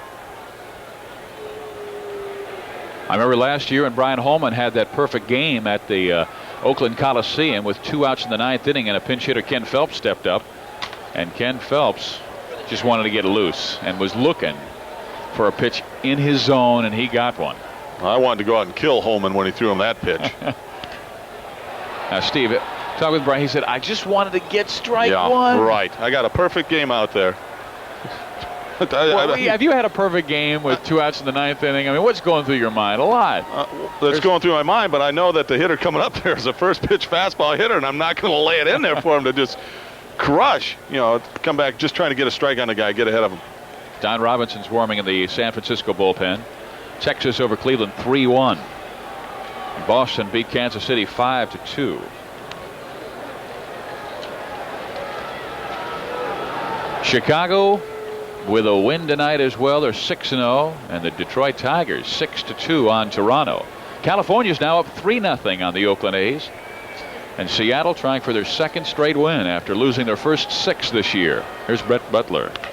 Ground ball, Mike Benjamin. They get the force at second base, but Gwynn comes up with a 2 RBI single to left, and Mike Lacoste is still up by 2, 6-4. It took San Francisco 9 games before they had their first win at Candlestick Park last year, where they have a 6-4 lead on the Los Angeles Dodgers. They've knocked out the man who finished second to Doug Drabek in the Cy Young voting in the National League last year, Ramon Martinez, and they now have Tim Cruz to work with. He's appeared in 1 game this year as a 2.45 earned run average. 6 foot, 195 pounder, 30 years old in his 5th year from Tampa, Florida. First pitch is a fastball on the corner at the knees to his opposing pitcher, Mike Lacoste. Strike one. Cruz pitched 3 2/3 innings Saturday night, his longest stint since September of last year when he threw 5 1/3 innings against Atlanta. And that was in a spot start when Mike Hartley went down. They said, well, Tim, we need you. We're only out like 6 games. We got a chance to catch the Cincinnati Reds. He went in there and threw into the 6th inning with a 1-hit shutout. Pitched very well. They say he is their Iron Man. Great curveball on Mike Lacoste. See you later. Little cut slider right here. Should take cut fastball, slider, almost the same thing. Lacoste has no chance on it.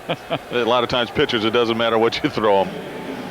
Though I shouldn't say that about Lacoste. He came in here hitting 1,000. That's right. Since that time, he's 0 for 2 with a pair of swing and a miss. And here's Robbie Thompson, hit by a pitch, doubled. He scored a pair of runs. Giants are up 6-4. They came up with 5 runs in the last inning, and Thompson tries to bunt his way on. And Lenny Harris came charging down the third base line. That was the artistry of Brett Butler last year. An outstanding bunter. It seems like for the last 5 years, Butler has come up with at least 20 bunt base hits in his career.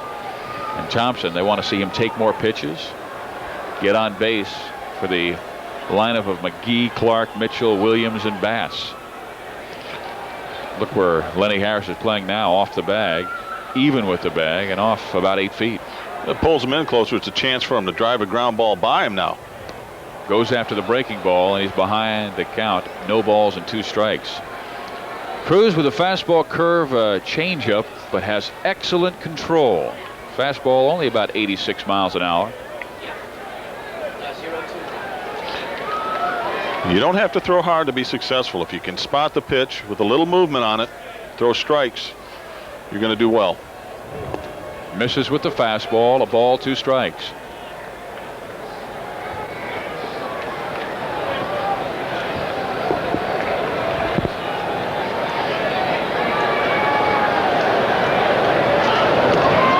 Just off the corner, even at 2-2, 1 out. We're in the bottom of the 4th inning at Candlestick Park in San Francisco. A 6-4 ball game. The Giants have their lead. Took them 9 games to win their first at Candlestick last year. They went 0-8. Got off to a horrible start, and the fast start by Cincinnati. And there's strike 3 to Robbie Thompson. So Cruz comes in, gets Lacoste swinging. Thompson looking, 2 outs, nobody on for Willie McGee. It's a breaking ball up in the zone. Thompson gives up on it, thinks it's outside. Freezes him right there. Strike 3. Not real happy with that.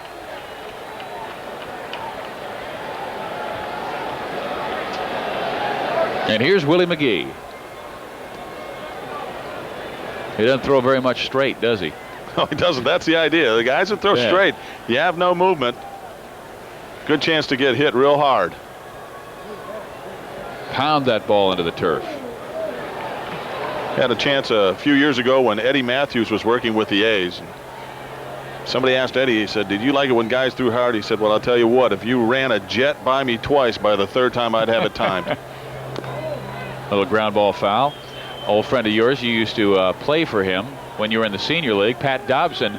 He used to tell the San Diego Padres, come on, fellas, throw ground balls, throw ground balls. He wanted that ball down every time. Dauber liked the ball down. I had a chance on that. You talk about a character right there. That's a chance for a good sitcom, just following that guy around for a day. Here's the 1-2 pitch to Willie McGee. Misses. 2 balls and 2 strikes. Pat now at the Kansas City Royals as their pitching coach, and his job this year to find Mark Davis and push him back in the super stopper role he had 2 years ago with San Diego.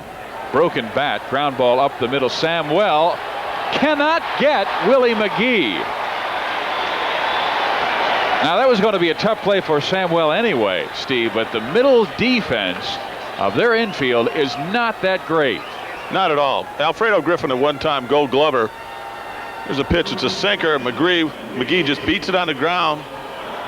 Samuel comes over, should hold on to that ball. He has no chance to get him. Very tough play. Lucky he didn't break his leg on the bag. just really no chance to get him. You got to eat that ball right there. But they do have trouble up the middle. There's no doubt about that. Griff's lost a little range, but he's still a pretty sure hand out there. Samuel's always been suspect. McGee at first base. Here's Will Clark. Breaking ball misses the corner. Clark 0 for 1, struck out his first time, walked his last time, and scored on a 3-run home run by Steve Decker.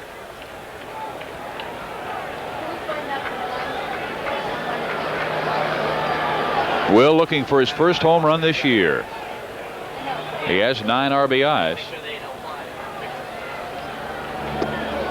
Outside corner, 1 ball, 1 strike. Sharperson at first base. A funny situation right here. You got a guy that doesn't throw real hard. You got a guy that you know can hit. He can pull anything. Clark and Sharperson's playing in front of the bag. I know McGee might take it, but I'd like to have him a little bit behind the bag so he can get back and cover that hole. Going to be easy for Clark to hit a ball in there. Clark with a drive to deep right field. Back goes Strawberry, and see you later.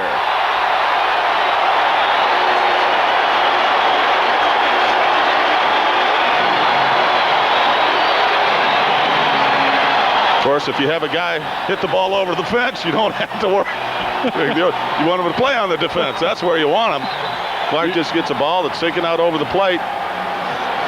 Just drills it out of here. There's a jet stream out in that area, right about that mark there.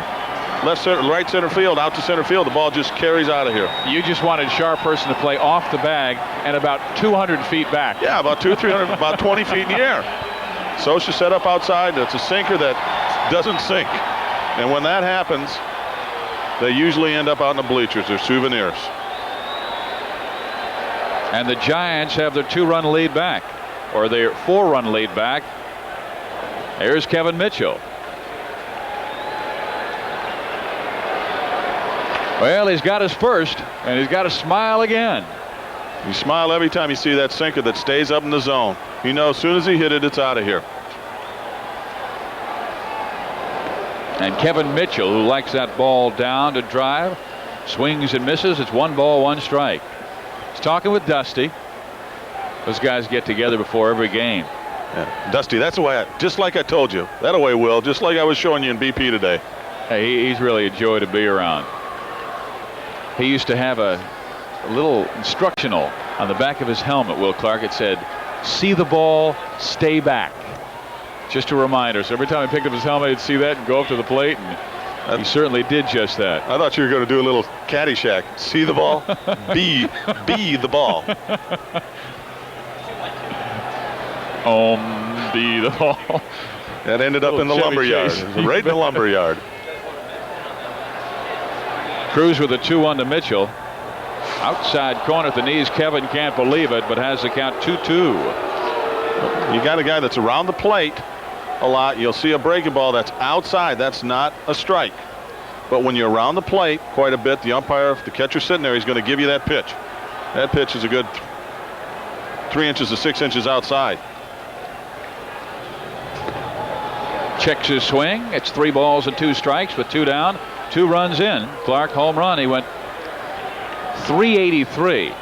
They have a friend down in a booth who has a measuring gun. He says he can get it within 1-2 feet. And he said Clark's home run was a 383-foot blast.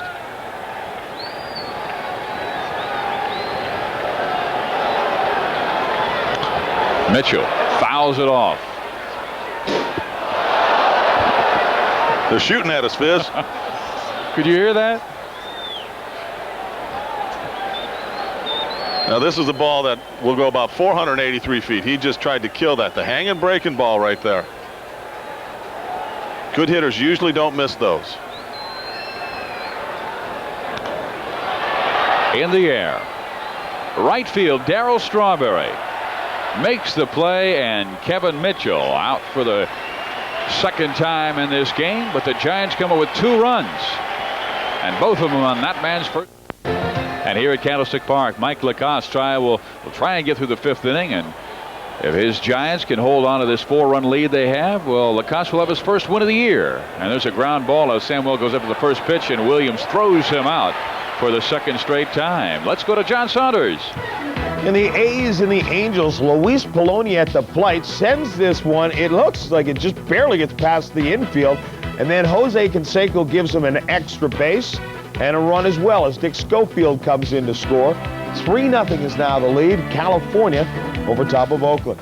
Get it back to you. And with the Chicago White Sox winning already tonight, they're 6-0, and the A's are staring in the face of their second defeat. They'll be down by a couple. When was the last time the A's were out of first place? Well, it was the White Sox last year, but only for about 9 days. Lacasse one out. Lenny Harris the batter. And there's a ground ball, second baseman Robbie Thompson. 2 outs. That's what you like to see right there. Guy going out now. He's got a lead. Just throwing strikes. He's probably only going to go 6 innings. He's only had 3 complete games out of his last 49 starts, and he averages about 6 innings. So you like to get him through this inning and maybe the next inning, because then he'll be coming up in the order and you can pinch hit for him. But as long as he just keeps throwing strikes, you got a big lead, you're really not going to do anything, get too worried. And have a chance to face this man with nobody on base. Darryl Strawberry. Los Angeles has had some quality home run hitters in their past, but maybe no one like this guy. They've had Frank Howard, Pedro Guerrero, Ron Cey, Reggie Smith, Jimmy Wynn. In 33 seasons in the West Coast, the Dodgers have had 9 30-homer seasons by a total of 7 players. Strawberry himself has averaged 34 homers per season over the last 4 years and connected for 252 in 8 big league years. Well, he sends a ground ball to Benjamin, and Mike throws him out. So a quick 1-2-3 for Mike Lacasse, and the Giants up by 4. This copyrighted telecast is presented by authority of Major League Baseball and may not be reproduced or retransmitted in any form without the express written consent of Major League Baseball. San Francisco with an 8-4 lead over the Los Angeles Dodgers, looking for their first candlestick win this year. And Matt Williams will lead things off against Tim Cruz, to be followed by Kevin Bass and then Steve Decker. Cruz struck out the first 2 men he faced, Lacasse and Thompson, to start the 4th, but then McGee reached on an infield hit, and Clark hit his first home run of the year, a 383-foot blast to right center field. Williams with 1 home run this year. He had 33 last year, and he was the 3rd straight Giant to lead the National League in RBIs. First time since the Yankees back in the 20s, where it was 3 different guys. Fly ball, Brett Butler, 1 out. I mean, they had Clark 1 year, Mitchell 1 year, and Williams last year. This is maybe the best 3-4-5 combination in all of baseball. There's no doubt they can put some numbers up on the board, that's for sure. As a pitcher, you come in here, you just say, just let me get through here without giving up 3 runs maybe, and I got a chance to win. And Roger Craig says this guy might be the biggest factor in our offensive lineup this year, and he means it by saying we need him healthy. Last year he was not, and we had 3 different players running around in right field: Kingery, Leach, and well, they had Greg Litton out there as well. And while they did a capable job, Kevin Bass can give him that much, and he also said he can help protect Matt Williams. We know what McGee, Clark, Mitchell, and Williams are going to give us, but if Kevin Bass can approach the numbers he had, career numbers are like 285, that'd be great. I'll tell you, it's nice to have him bat behind Matt Williams, because Williams get a lot more fastballs with him back there, because he played in the Astrodome for a lot of years and hit home runs there. So you know the guy can pump the ball out of the ballpark. He's not a weak hitter by any means.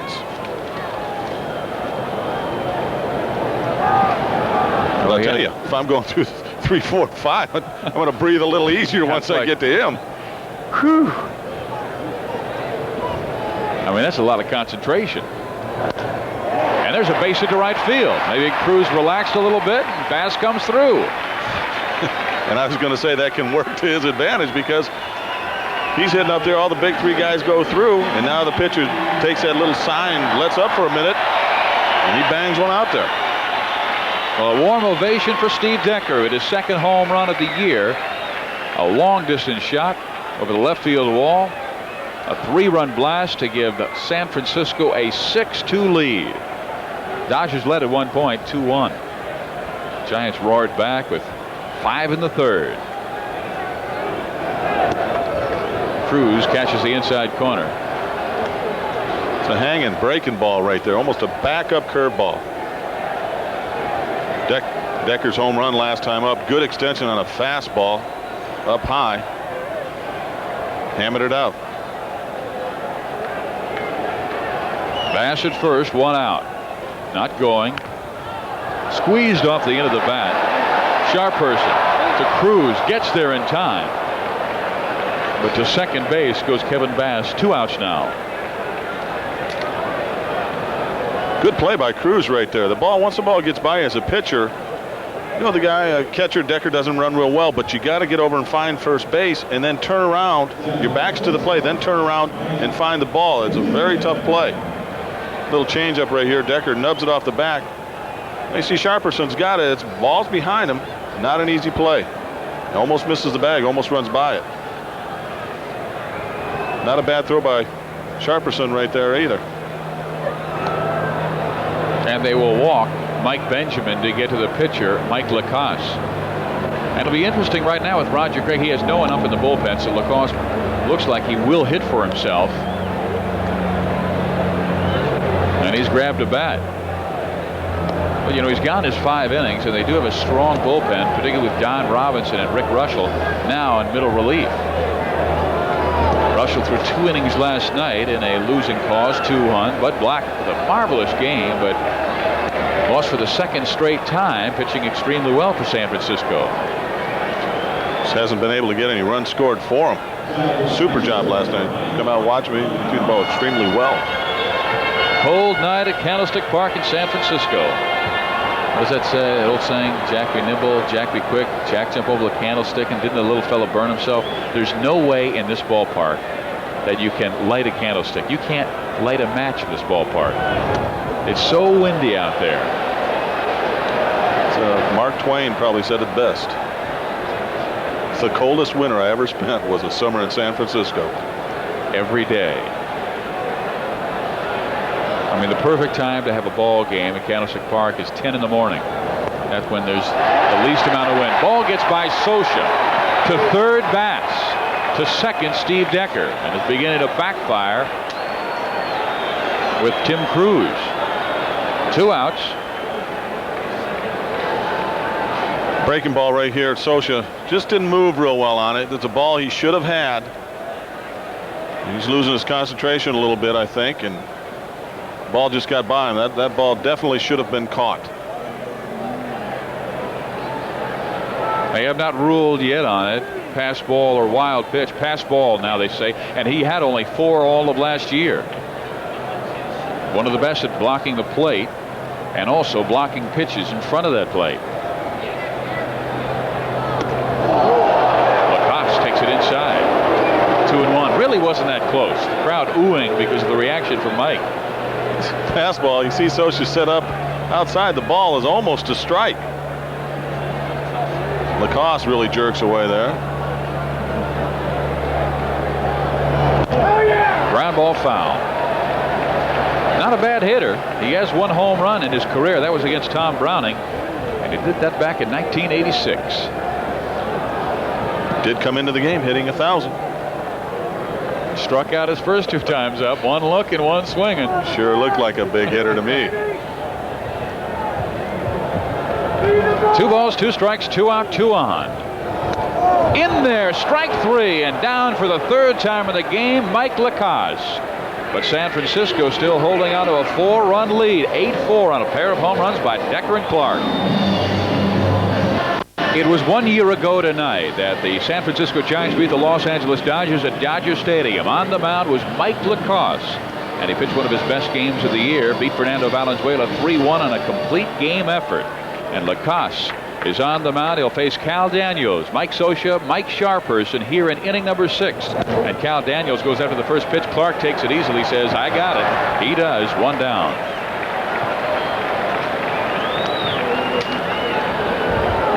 Make your pitching coach very happy when you go out there and throw the first pitch over for the strike, and you know the guy's up there hacking away, and it's a ground ball to somebody. Well, another right-hander has jumped up. That's Jim Gott, the veteran.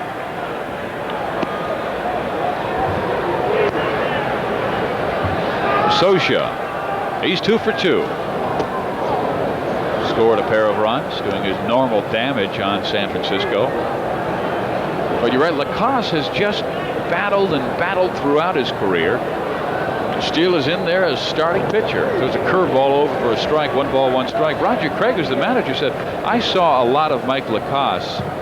Saw a lot of me in him. A lot of teams gave up on me when I thought I could pitch. And Lacoste, a lot of people gave up on him when he thought he could pitch. And there again, 1 ball, 2 strikes. He's a battler. I like this guy. Had a chance to watch him the past few years in the Bay Area. He goes out there and he's not afraid. He doesn't have the overpowering stuff, but he throws it over the plate. He'll challenge you. He gives you a good effort every time he goes out there. Stays high. 2 balls and 2 strikes. Sal Rosen, who signed him, he said, can you believe how things work out? I get a call from Lacoste's agent, Alan Hendricks, literally begging me to give Mike a chance. We put him off and we finally signed Mike Lacoste, and he has been a big part of their pitching staff ever since. In the air, left field, Kevin Mitchell makes the play, 2 down.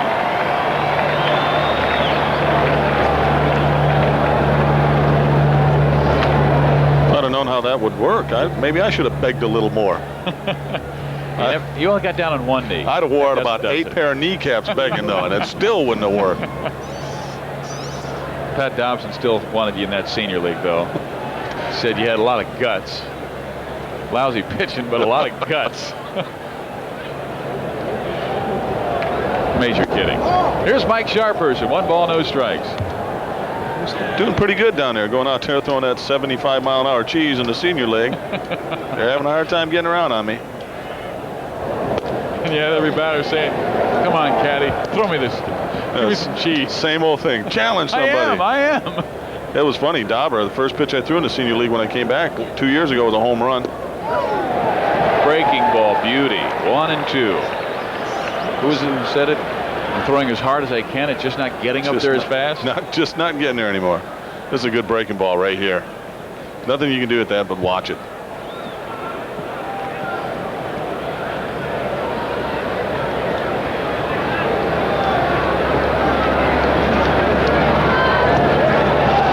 Ball just misses. But isn't this the great thing about baseball?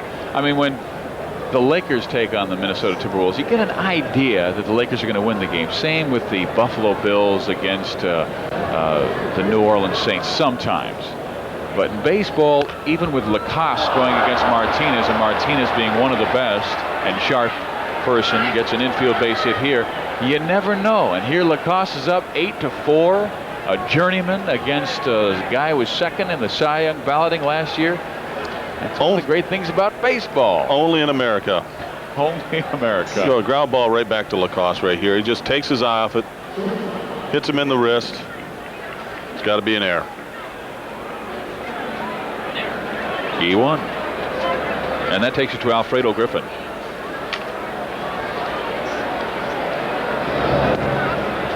One ball, no strikes.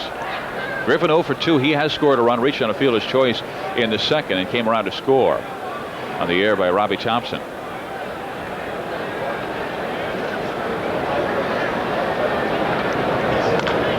There's a ground ball to Will Clark. Easy play. And after the air by Lacoste, Clark bails him out. Giants still lead by 4 as we head to the bottom of the 6th inning here in San Francisco.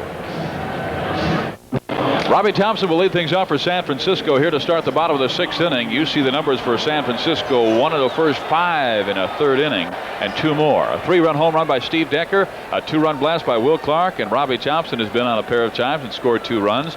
Just the kind of performance they want to see from the new leadoff man this year. And Robbie, with a fly ball left field and Daniels over, makes the play. And let's check in with John Saunders. And we'll check the A's and the Angels, where Mark Langston was working on a 3-0 lead until the 5th. Dave Henderson's 3-run home run, the capper, 5-3. Oakland comes all the way back to take the lead. Langston chased from the game. Right now, let's get you back to Candlestick Park. And Steve McCatty, your old friend Dave Henderson, has started 91 in great fashion. It seems like every time he gets a hit, it's an important one, a clutch situation. He just thrives off that. Hindu, talking to him, playing against him and talking to him, I learned a lot about him. He cheats. He cheats because he leans out over the plate. He looks for that ball out over the plate later part of the game where pitchers tend to throw it and tries to hook it. So you say he sets him up early? He sets up the pitchers is what he's doing. Hindu asked me not to tell anybody that, and I probably shouldn't. But he does. Well, I asked you. So you got to get away with it. I got to tell you, I never lie. Here's Tim Cruz, pitch to Willie McGee. Fouls it off of all 2 strikes. Eric Gunderson is warming up with the San Francisco Giants bullpen. And he is a left-hander who may be going down to the minor leagues when Kelly Downs makes his start tomorrow. Because Downs will come off the disabled list, and he is the man who's pushed Rick Russell off to middle relief. Russell started against Houston in a losing effort against Mark Portugal last Friday. McGee has a count 2 balls, 2 strikes. Been on base twice, pair of base hits, single scored in the 3rd, singled and scored in Clark's home run in the 4th. Outside corner, down goes McGee, and a strikeout for Tim Cruz. Well, he struck out 4. And McGee right now 2 for 4. This is the 8-4 strikeout game. You're getting late on the innings. That ball's a good 3-4 inches outside. And the umpires tend to start ringing them up when it's a little later in the game and real cold. Rapawana, our umpire behind home plate. Punch out Awana. We want a quick game, and Juan Samuel throws out Will Clark in a quick 1-2-3 inning for Tim Cruz. We enter the 7th inning here at Candlestick Park in San Francisco. 8-4 San Francisco. Temperatures in the upper 50s at Candlestick Park in San Francisco. Tuesday night baseball on ESPN. San Francisco with an 8-4 lead on the Los Angeles Dodgers. A pair of home runs from Decker and Will McCarty. Just a little bit of snow there as Stan Javier will step in to pinch hit for the pitcher, Tim Cruz. Javier, former Oakland A, son of Julian Javier, great St. Louis Cardinals second baseman. And there is a strike on the outside corner. Javier playing a little first base this year. We talked about that earlier. Hopefully for the Dodgers, very little first base. He had a auspicious beginning. A couple errors cost him some runs. He's a good outfielder. I don't know if you can work him in on the infielder. Or should I say work him in on the infield, not work him in on the infielder. But he's a great defensive outfielder. Oh, excellent. You know, they're very deep in the outfield with Javier, with Gwynn, with Gonzalez. They are. Backing up the Stars. But then that shows you how weak they are in the infield.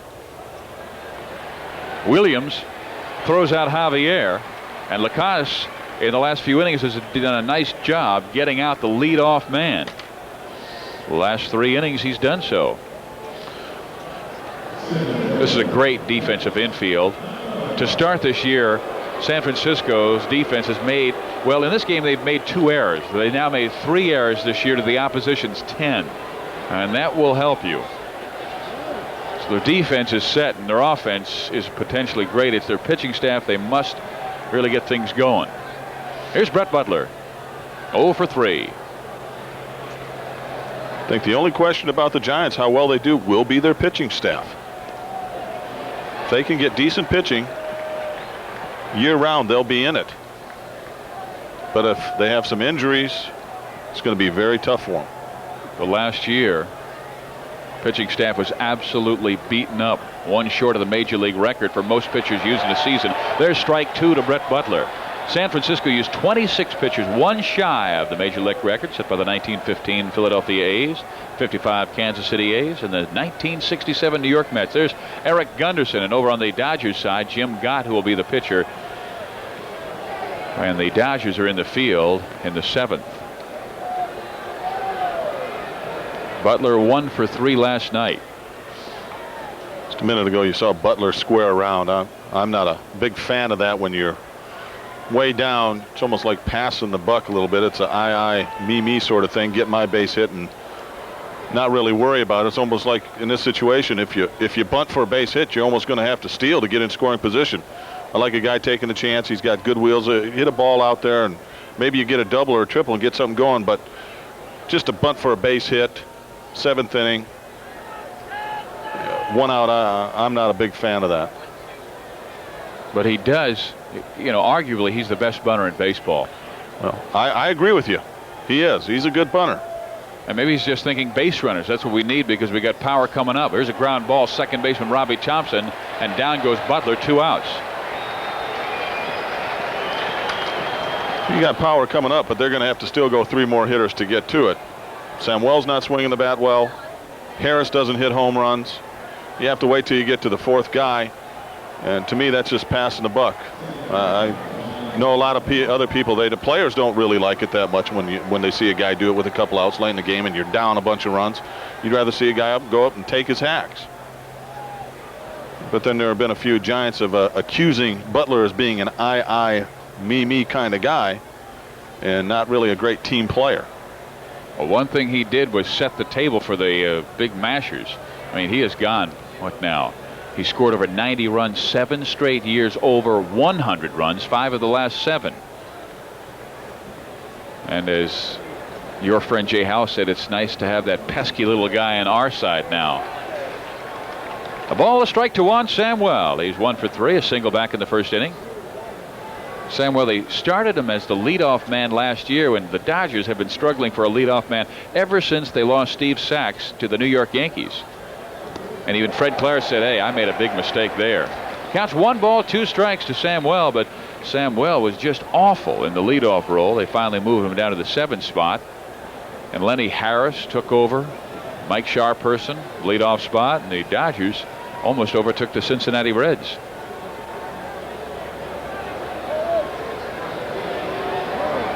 Ball, 2 strikes with 2 outs. Misses high. Giants really need Mike Lacoste this year. He won his first 3 games last year, then hurt his knee, the left knee in a rundown April 26th. At the time, San Francisco, he led them in the wins, starts, earned run average. Breaking ball that narrowly misses down. And he was lost for a good 2 months. Well, they came prepared. I mean, are we playing this game in Alaska or in California? The child is actually frozen into that position. So many clothes on, they cannot move. What is that movie, A Christmas Story, where they bundle up that little kid where he can hardly move and he's walking down the snow in the Midwest? Well, they all bundle it. They know Candlestick Park. Here's the 3-2 to Samuel. Struck him out. Great pitch by Mike Lacasse. And Lacasse has the Giants with a 4-run lead heading to the bottom of the 7th inning of play at Candlestick Park. 5-4, 8 runs, 8 hits. They've made a pair of errors, but Mike Lacasse, with some splendid pitching the last 3 innings, has held them straight. And Giants trying to make it 3-5 in the year. New pitcher for Los Angeles, Jim Gott. This is his 3rd game. He has not given up a run this year. And Jim Gott will face Kevin Mitchell, Matt Williams, and Kevin Bass here in inning number 7. Gott 6'4", 220 pounds, 31 years old in his 10th year out of Hollywood, California. His best year, 3 seasons back with the Pittsburgh Pirates when he had 34 saves and then tore out his right elbow, had to have it operated on and missed almost all of '89. Came back a little bit in 1990. But this is the year he wants to come back full strength. Kevin Mitchell going after the breaking ball. Nasty one by Jim Gott. Mitchell with a pair of RBIs, single drove in a run in the first, sacrifice fly in the third. He now has 12 RBIs in the year.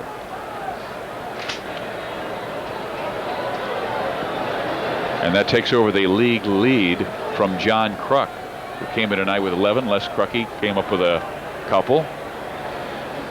Crucky approaching the stature as far as physically of Kevin Mitchell. He's put on some a little more weight this year for Kruk, but it's helped him so far. He's put on some weight. It's bad to have your nickname is Crucky. Change it to Trucky. And go to Lake Tahoe. Just go to Truckee, take a right. If you can hit, they can call you anything they want. Will Clark calls him, this fella, just a big bear. Kevin Mitchell and Will Clark really get along extremely well, share their batting secrets. Lockers are on the opposite sides of the clubhouse. Fastball outside corner. 2 balls and 2 strikes to Kevin Mitchell. Mitchell was definitely looking for another pitch right there, because that's the first ball, fastball that he's taken, and hasn't had a big hack at it. It was right down the middle of the plate. Probably the best one to hit so far. Had to be looking for that breaking ball. There was the breaking ball. Checking his swing. Mitchell counts full 3-2. Mitchell hit a mammoth home run against San Diego. He had 2 against Houston, and the first one was like a rainbow shot. Ground ball, Alfredo Griffin, and he throws out Kevin Mitchell. And we will check in with John Saunders. And we'll show you a triple play from earlier tonight. Astros and the Braves. Mike Heath down to Caminiti, third, steps on third to Candel to Bagwell. Second time in the last couple of playing months they've done that. Did that back in September, and now here in April, both times against the Braves. Let's get it back to Candlestick. They get a triple play and they lose the ball game. Last year, Minnesota gets 2 triple plays in one game and loses the game. Matt Williams with 1 out. Pitch by Jim Gott. Williams fouls it off. Matt in the game, 1 for 3, has an RBI when he grounded into a fielder's choice, and scoring on the play, Kevin Bass. Excuse me, Robbie Thompson scored. Giants with 8 runs on 8 hits. 2 home runs. Swing and a miss. You know, it's interesting. This staff, 29 saves last year, last in the major leagues. They blew 19 save opportunities. They're the only major league team never to have a pitcher with 30 saves. It is amazing. You think about it, they had Mike Marshall there for years. Base hit left field.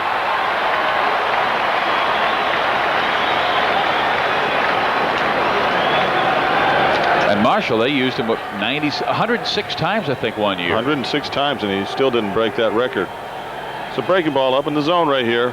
Matt just stays back, and it's a line drive left field. That's good hitting right there. It's one thing Dusty Baker talked about before. If you can make him more patient and stay back, not so aggressive, he'd hit get a lot more base hits. Line drive right past Harris, base hit. And that takes us to Kevin Bass, has been on a pair of times, intentionally passed to get to Steve Decker in the third, and that broke it open because they walked the left-handed swing, and Bass on that occasion, he pops up here, and Steve Decker follows with a 3-run home run. So Lasorda's magic that time didn't pay off. Daniels, meantime, takes care of Kevin Bass, and 2 outs now in the 7th.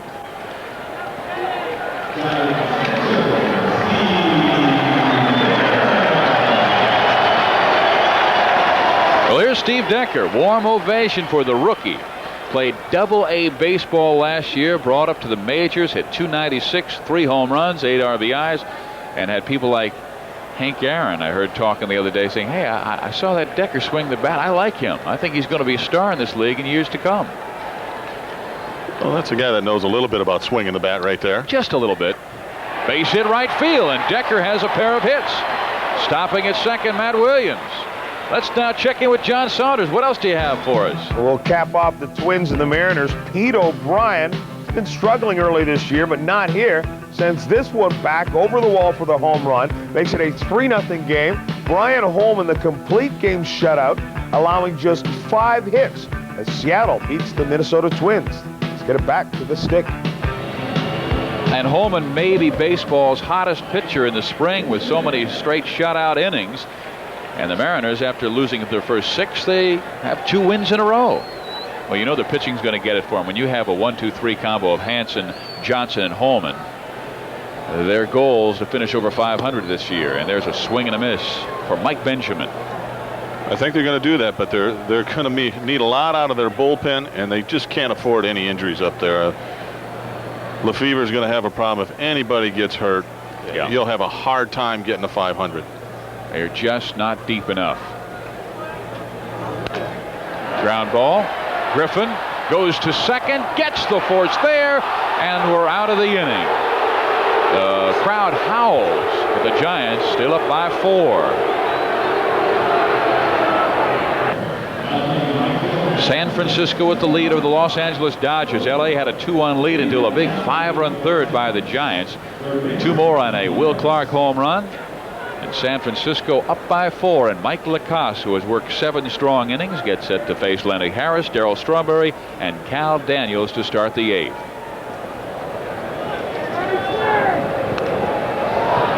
Harris trying to bunt his way on. Williams up quickly. Not in time.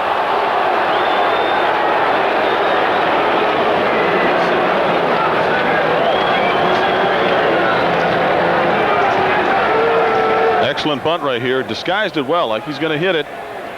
Just a tough play for Williams. Bare hands it, guns it over there. But Harris is just across the bag, a little bit ahead of it.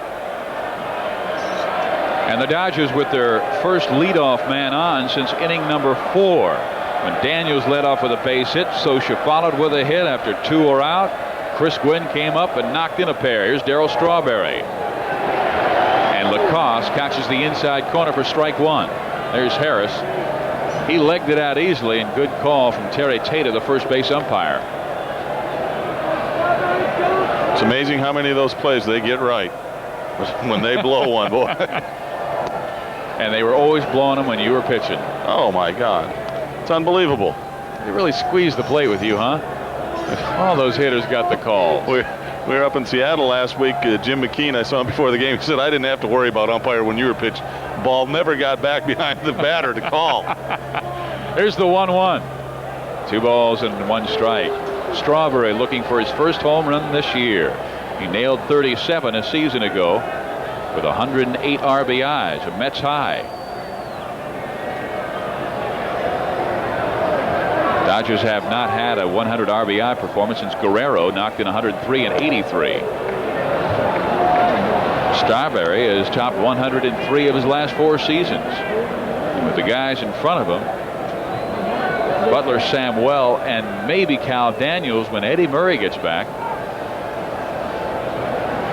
And it will be trouble. Well, this is a pitcher's ballpark. 335 down the lines. 400 to straightaway center, 365 to the alleys, and you think, well, that's not really that big, but with the winds coming in, Giants have the left-hander Righetti and Brantley jumping up, and it is a pitcher's ballpark. Matter of fact, when Will Clark hit 333 a couple seasons back, that was the highest average since Willie McCovey.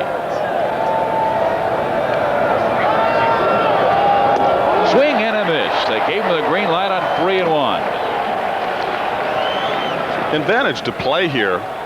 You get used to playing in these conditions, and the guys hit pretty well. You're going to see a good fastball up in the strike zone right here. It's a bad pitch to chase after. But Lacoste was smart not just to lay it in there. Strawberry fouls it off, and that may have been ball 4. But guys get used to hitting here. Williams, Clark, Mitchell. Guys come in like Strawberry, they're just not used to it, and it's cold, and you don't like to hit here. It's not real big. Ball doesn't carry, but still it's tough to hit in this park. Harris at first base. The 3-2. Long drive, right center field, long run, and no one will get there. It's to the wall. Harris turns third. They'll hold him at third, and Strawberry into second base. Well, Mike Lacoste, last time he pitched was against San Diego. He left with an 8-2 lead. San Diego came back to tie it up before the Giants won in the 10th, 11-9. No lead is safe with San Francisco. 3-2 fastball right over the middle of the plate. Strawberry goes down and get it. Typical left-hander, likes the ball down. See Felder over there to get it, or Fielder, and he just can't. Cuts it off, I should say. Makes a good play, gets it in quickly so they can keep everybody from scoring. 2 defensive changes for the Giants. Felder, you just saw in right field, and Kurt Manwaring is the new catcher. He came in for Steve Decker. Manwaring, a superior defensive catcher, not that strong with the bat. And here comes Roger Craig. And the Giants will probably go with the left-hander Dave Righetti with Cal Daniels coming up. 2 on, and nobody out. Righetti was the man to get damaged. It came up with a victory last time Lacoste was pitching. 8-4 Giants. Francisco pitcher. The Giants lead by 4, but the Dodgers have 2 on with nobody out, and tough left-handed hitter Cal Daniels stepping to the plate. Dave Righetti, I told you as we went away to commercial, last time he pitched, he replaced Mike Lacoste late, or actually Lacoste started, and Wilson took over, but the Giants lost an 8-2 lead, 11.57 the earned run average. Pitched extremely well, had 2 outs in the 9th inning, and then 2 got on, a 3-run home run by Marty Barrett of all people, and Righetti had the game tied. Had to go to extra innings before Dave nailed down the win. Barrett's the guy that knows him. To come up, you wouldn't expect Marty Barrett to hit a home run off you down at with the Padres, but he just got a fastball over the middle of the plate. And I think that's the one thing that Dave has lost a little bit. They say he lost a little velocity, throwing in the high 80s, sometimes in the 90s. But when you lose that, you have to gain control on the corners when you're in the bullpen. Otherwise, you're gonna give up those long balls. Well, he's pitched a lot of innings with the New York Yankees. Grew up in the Bay Area, went to San Jose City College where he was a teammate of Dave Steve, and now he gets to come home. And his first pitch is a high fastball to Cal Daniels. Righetti, 32 years old, 11th year. You think of 32 anymore, it's a rather young age for pitching, the way these guys are hanging around till their 40s, and the Giants have Russell at 42. And Robinson, a guy with that ain't the years, it's the mileage. There's Strawberry in second, Harris at third. Pitch to Daniels, in there for strike 1. 1 ball, 1 strike. Righetti 32 saves last year with the Yankees and 36 opportunities. 36 and 39 opportunities. Nice smooth motion, good follow through extension. He's got good stuff. A long time ago with New York, I'll tell you what, when he came out of the bullpen, fastball up in the zone, you could not touch it. It was jumping. And Daniels with the ground ball. Will Clark knocks it down. A run will score. They get it to Righetti in time.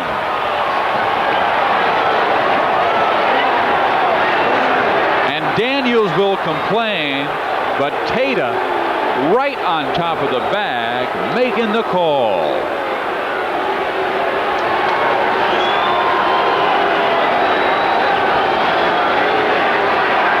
A lot of screaming going on out there.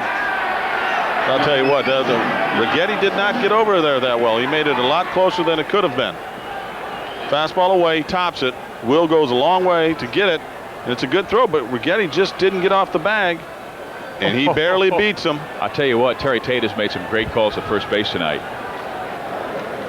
I mean, it's easy to call when it's in slow motion. That was almost bang, bang. You can see Righetti coming across right here. It's a good throw by Clark. And it was close.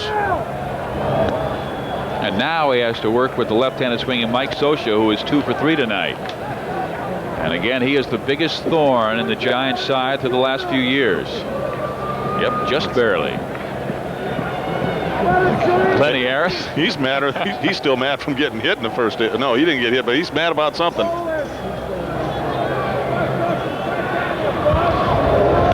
Scioscia fouls it off. 1 ball, 1 strike. It's a little harder for left-handed pitchers to get over to first base. They fall off to the third base side, and you see the ball hit towards first base, and a lot of times you relax a little bit and you forget that you have to get over there and cover first base, and he just didn't get a jump. And a left-hander, he's kind of coming up the mound, leaning a little bit towards the third base side, so he has to come across a couple more steps. Misses inside. 2-1. Giants. There's that play again at first base. Righetti's foot is just going to get there. Look at Tate's position. He's in an umpire. Good position right there. Now I see Harris is going to go crazy. He's cooling off a little bit. He got his base hit. He got a bunt. Was he? Base hit. You don't like those hitters, do you? Hit the ball out of the ballpark. Ground ball, Scioscia. They'll let the run score. It's 8-6 as Strawberry comes in, but there are 2 outs now in the 8th inning. So close the book on Mike Lacoste. He gives up 6 runs in the game, but still has a chance to win, as the Giants still lead 8-6. He'll take the W as long as he gets it, but you really hate to give up 6 runs. It doesn't make you feel pretty good. It takes a little of the glow off of it. I'm not sure if you heard that old song by Bobby Bare called "The Winner." Oh, he's got a funny line in that about winning. Doesn't matter. He goes, how ugly the thing is, I got the win. Is that your class song? He's got some great lines in his music, and a lot of them pertain to sports. The winner and other losers, he calls it. Fastball outside corner. 1 ball, 1 strike.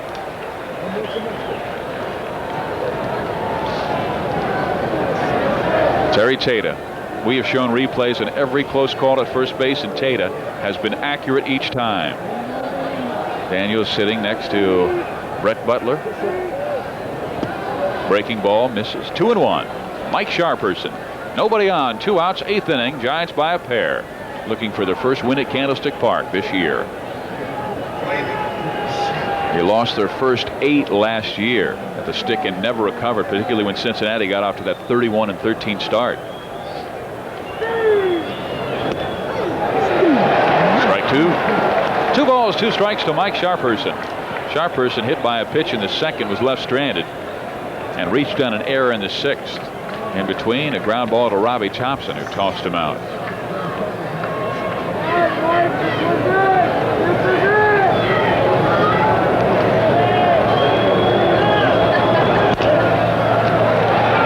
Good pitch, and Benjamin throws out Sharperson. And that does it for Los Angeles in their half of the 8th. They come up with a pair of runs. Giants still lead by 2.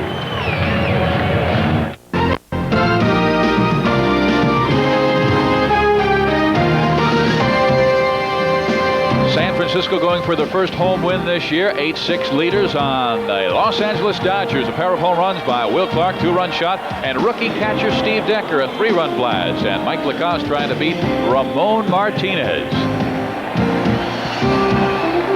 Giants will send up Dave Righetti. He's a 10-year Major League veteran, and this is his 2nd plate appearance. He had one earlier this year and sent a fly ball. No strikeout for Dave.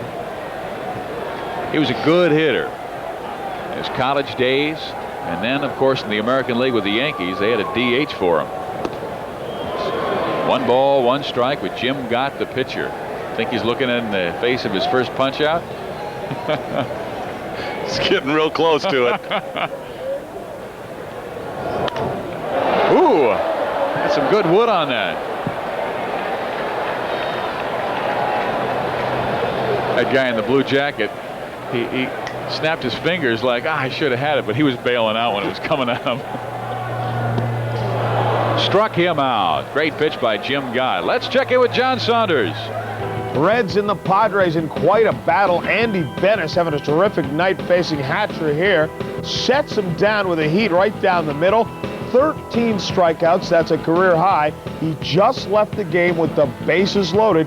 Still scoreless in the 9th. We'll keep you updated. Right now, let's take you back to Candlestick Park. That guy is going to wind up being one of the best pitchers in the National League. He is a big old strong man, and he can throw hard. 13 strikeouts tonight. Ground ball Sharperson, and there's 2 down as Robbie Thompson is erased. 3-1.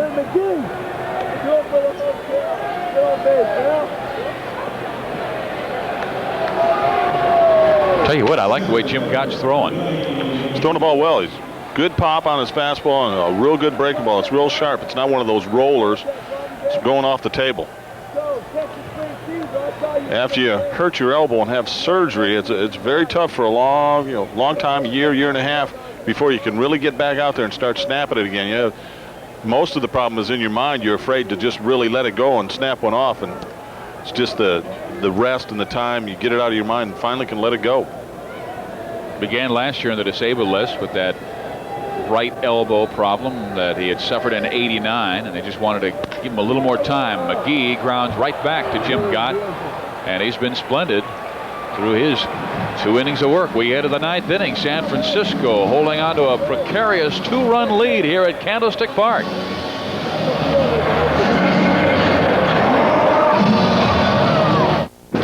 Physiak, Steve McCatty on a cold, windy candlestick night in San Francisco. Giants leading 8-6 over the Los Angeles Dodgers. San Francisco just looking for their 3rd win this year, and Dave Righetti will face a pinch hitter to start him here in the 9th, Gary Carter. And it is their first meeting. Carter starting his career at the Montreal Expos, then with the New York Mets, San Francisco Giants last year, and now signed on with the Los Angeles Dodgers in spring training. He was a big part of San Francisco's bench play last year. 9 home runs, 27 RBIs, wound up with an average of .254. Looking for his first hit this year.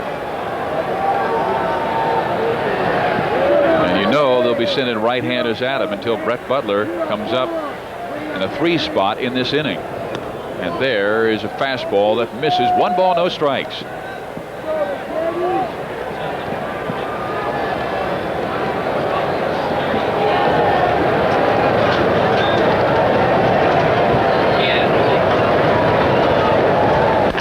Going after that one, Benjamin had him played nicely, gobbles it up, and throws out Gary Carter. Let's check in with John Saunders. We told you the Reds and the Padres were scoreless. Well, no longer. Larry Anderson in relief gets Hal Morris, but just fights it out into left field. Larkin scores. O'Neill tries to score as well. He's out at the plate. That ends the inning. It's 1-0 now in the bottom of the 9th. Let's get back to Steve and Steve. And we'll have San Diego and Los Angeles as you take a look at Mike Benjamin, the way he gobbled it up and threw out the first man in the inning, Gary Carter. But we'll have San Diego and Los Angeles, second game of our ESPN Friday night baseball doubleheader. I don't know if Benjamin gobbled that ball up or the ball ate him up. But he got his chest in front of it. My kind of guy.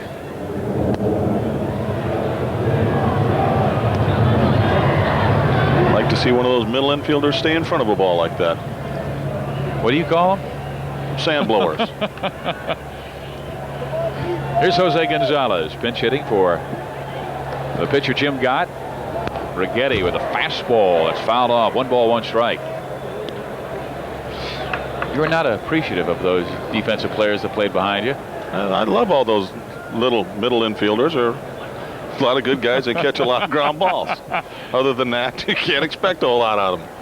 I must say, we drove to the ballpark with one tonight. Dwayne Kuiper, former second baseman for the Giants and Cleveland Indians, and McCatty was giving him nothing but grief. Talk about sand blowers. How do you play 11 years, 12 years in the big leagues and have 1 home run?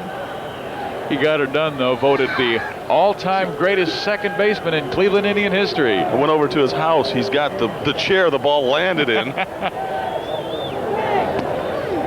Ooh, pretty pitch. 2-2.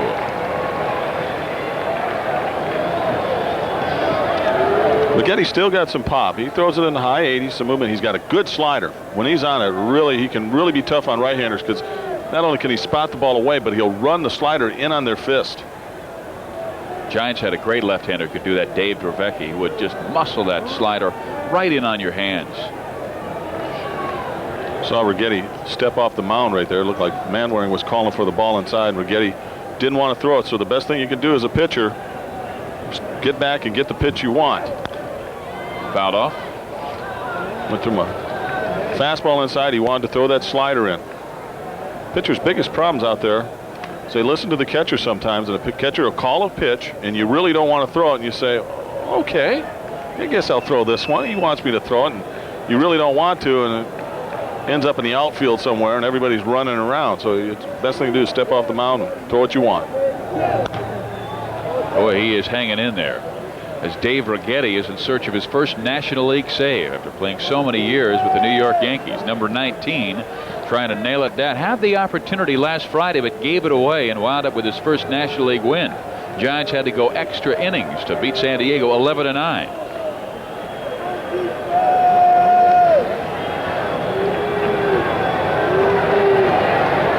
They'll play tomorrow, 12:35. Kelly Downs off the disabled list will make the start. Ooh, didn't miss by much. 3-2. Took a little bit off his fastball right there. Tried to run it on the corner. It's another pitch he's added. Used to be just a straight fastball slider. Now he's going to mix in a changeup. Struck him out. Dave, it looked like, was tired of fooling around and just threw him the heat right down the middle. Country hardball right here. Fastball right down the middle. Challenge him. Did that changeup he threw the pitch before set that pitch up? No, I really don't believe so, because when you're 3-2 in the count, you know the guy's going to throw you a fastball in this part of the game, and he just threw it right by him. So 1 out to go, and that belongs to Brett Butler. He has faced Righetti before in his Cleveland Indian career.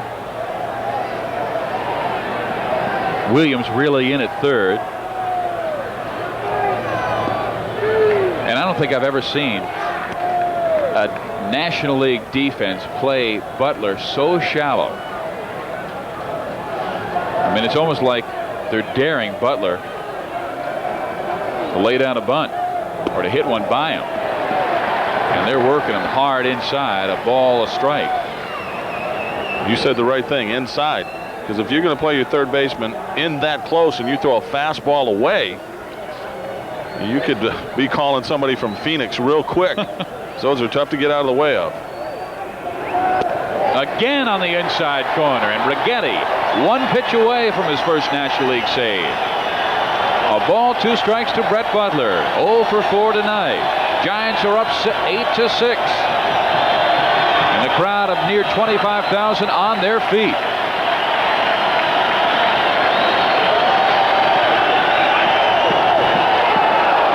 Misses off the corner. 2 balls, 2 strikes.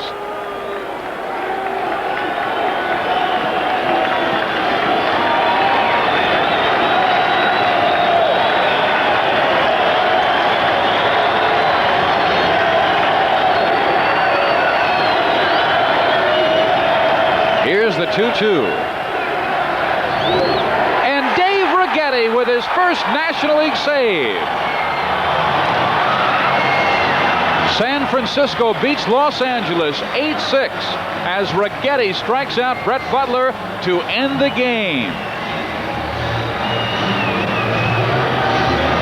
And like you said, Steve McCatty to the pinch hitting Gonzalez, and to Brett Butler, it was country hardball to close it out.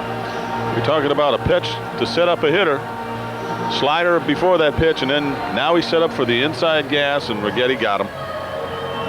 Coming up tomorrow night, speed and power. Vince Coleman of the Mets against Bobby Bonilla's strength as the Mets take on the Pittsburgh Pirates. Tomorrow, 7:30 Eastern Time on ESPN. Join Gary Thorne and Dave Campbell for all the action. For Steve McCatty, I'm Steve Physiak. Candlestick Park, the Giants have their first win of the year at home. 8-6 over the Los Angeles Dodgers. They'll try it again at 12:35 tomorrow afternoon. Good night, everyone.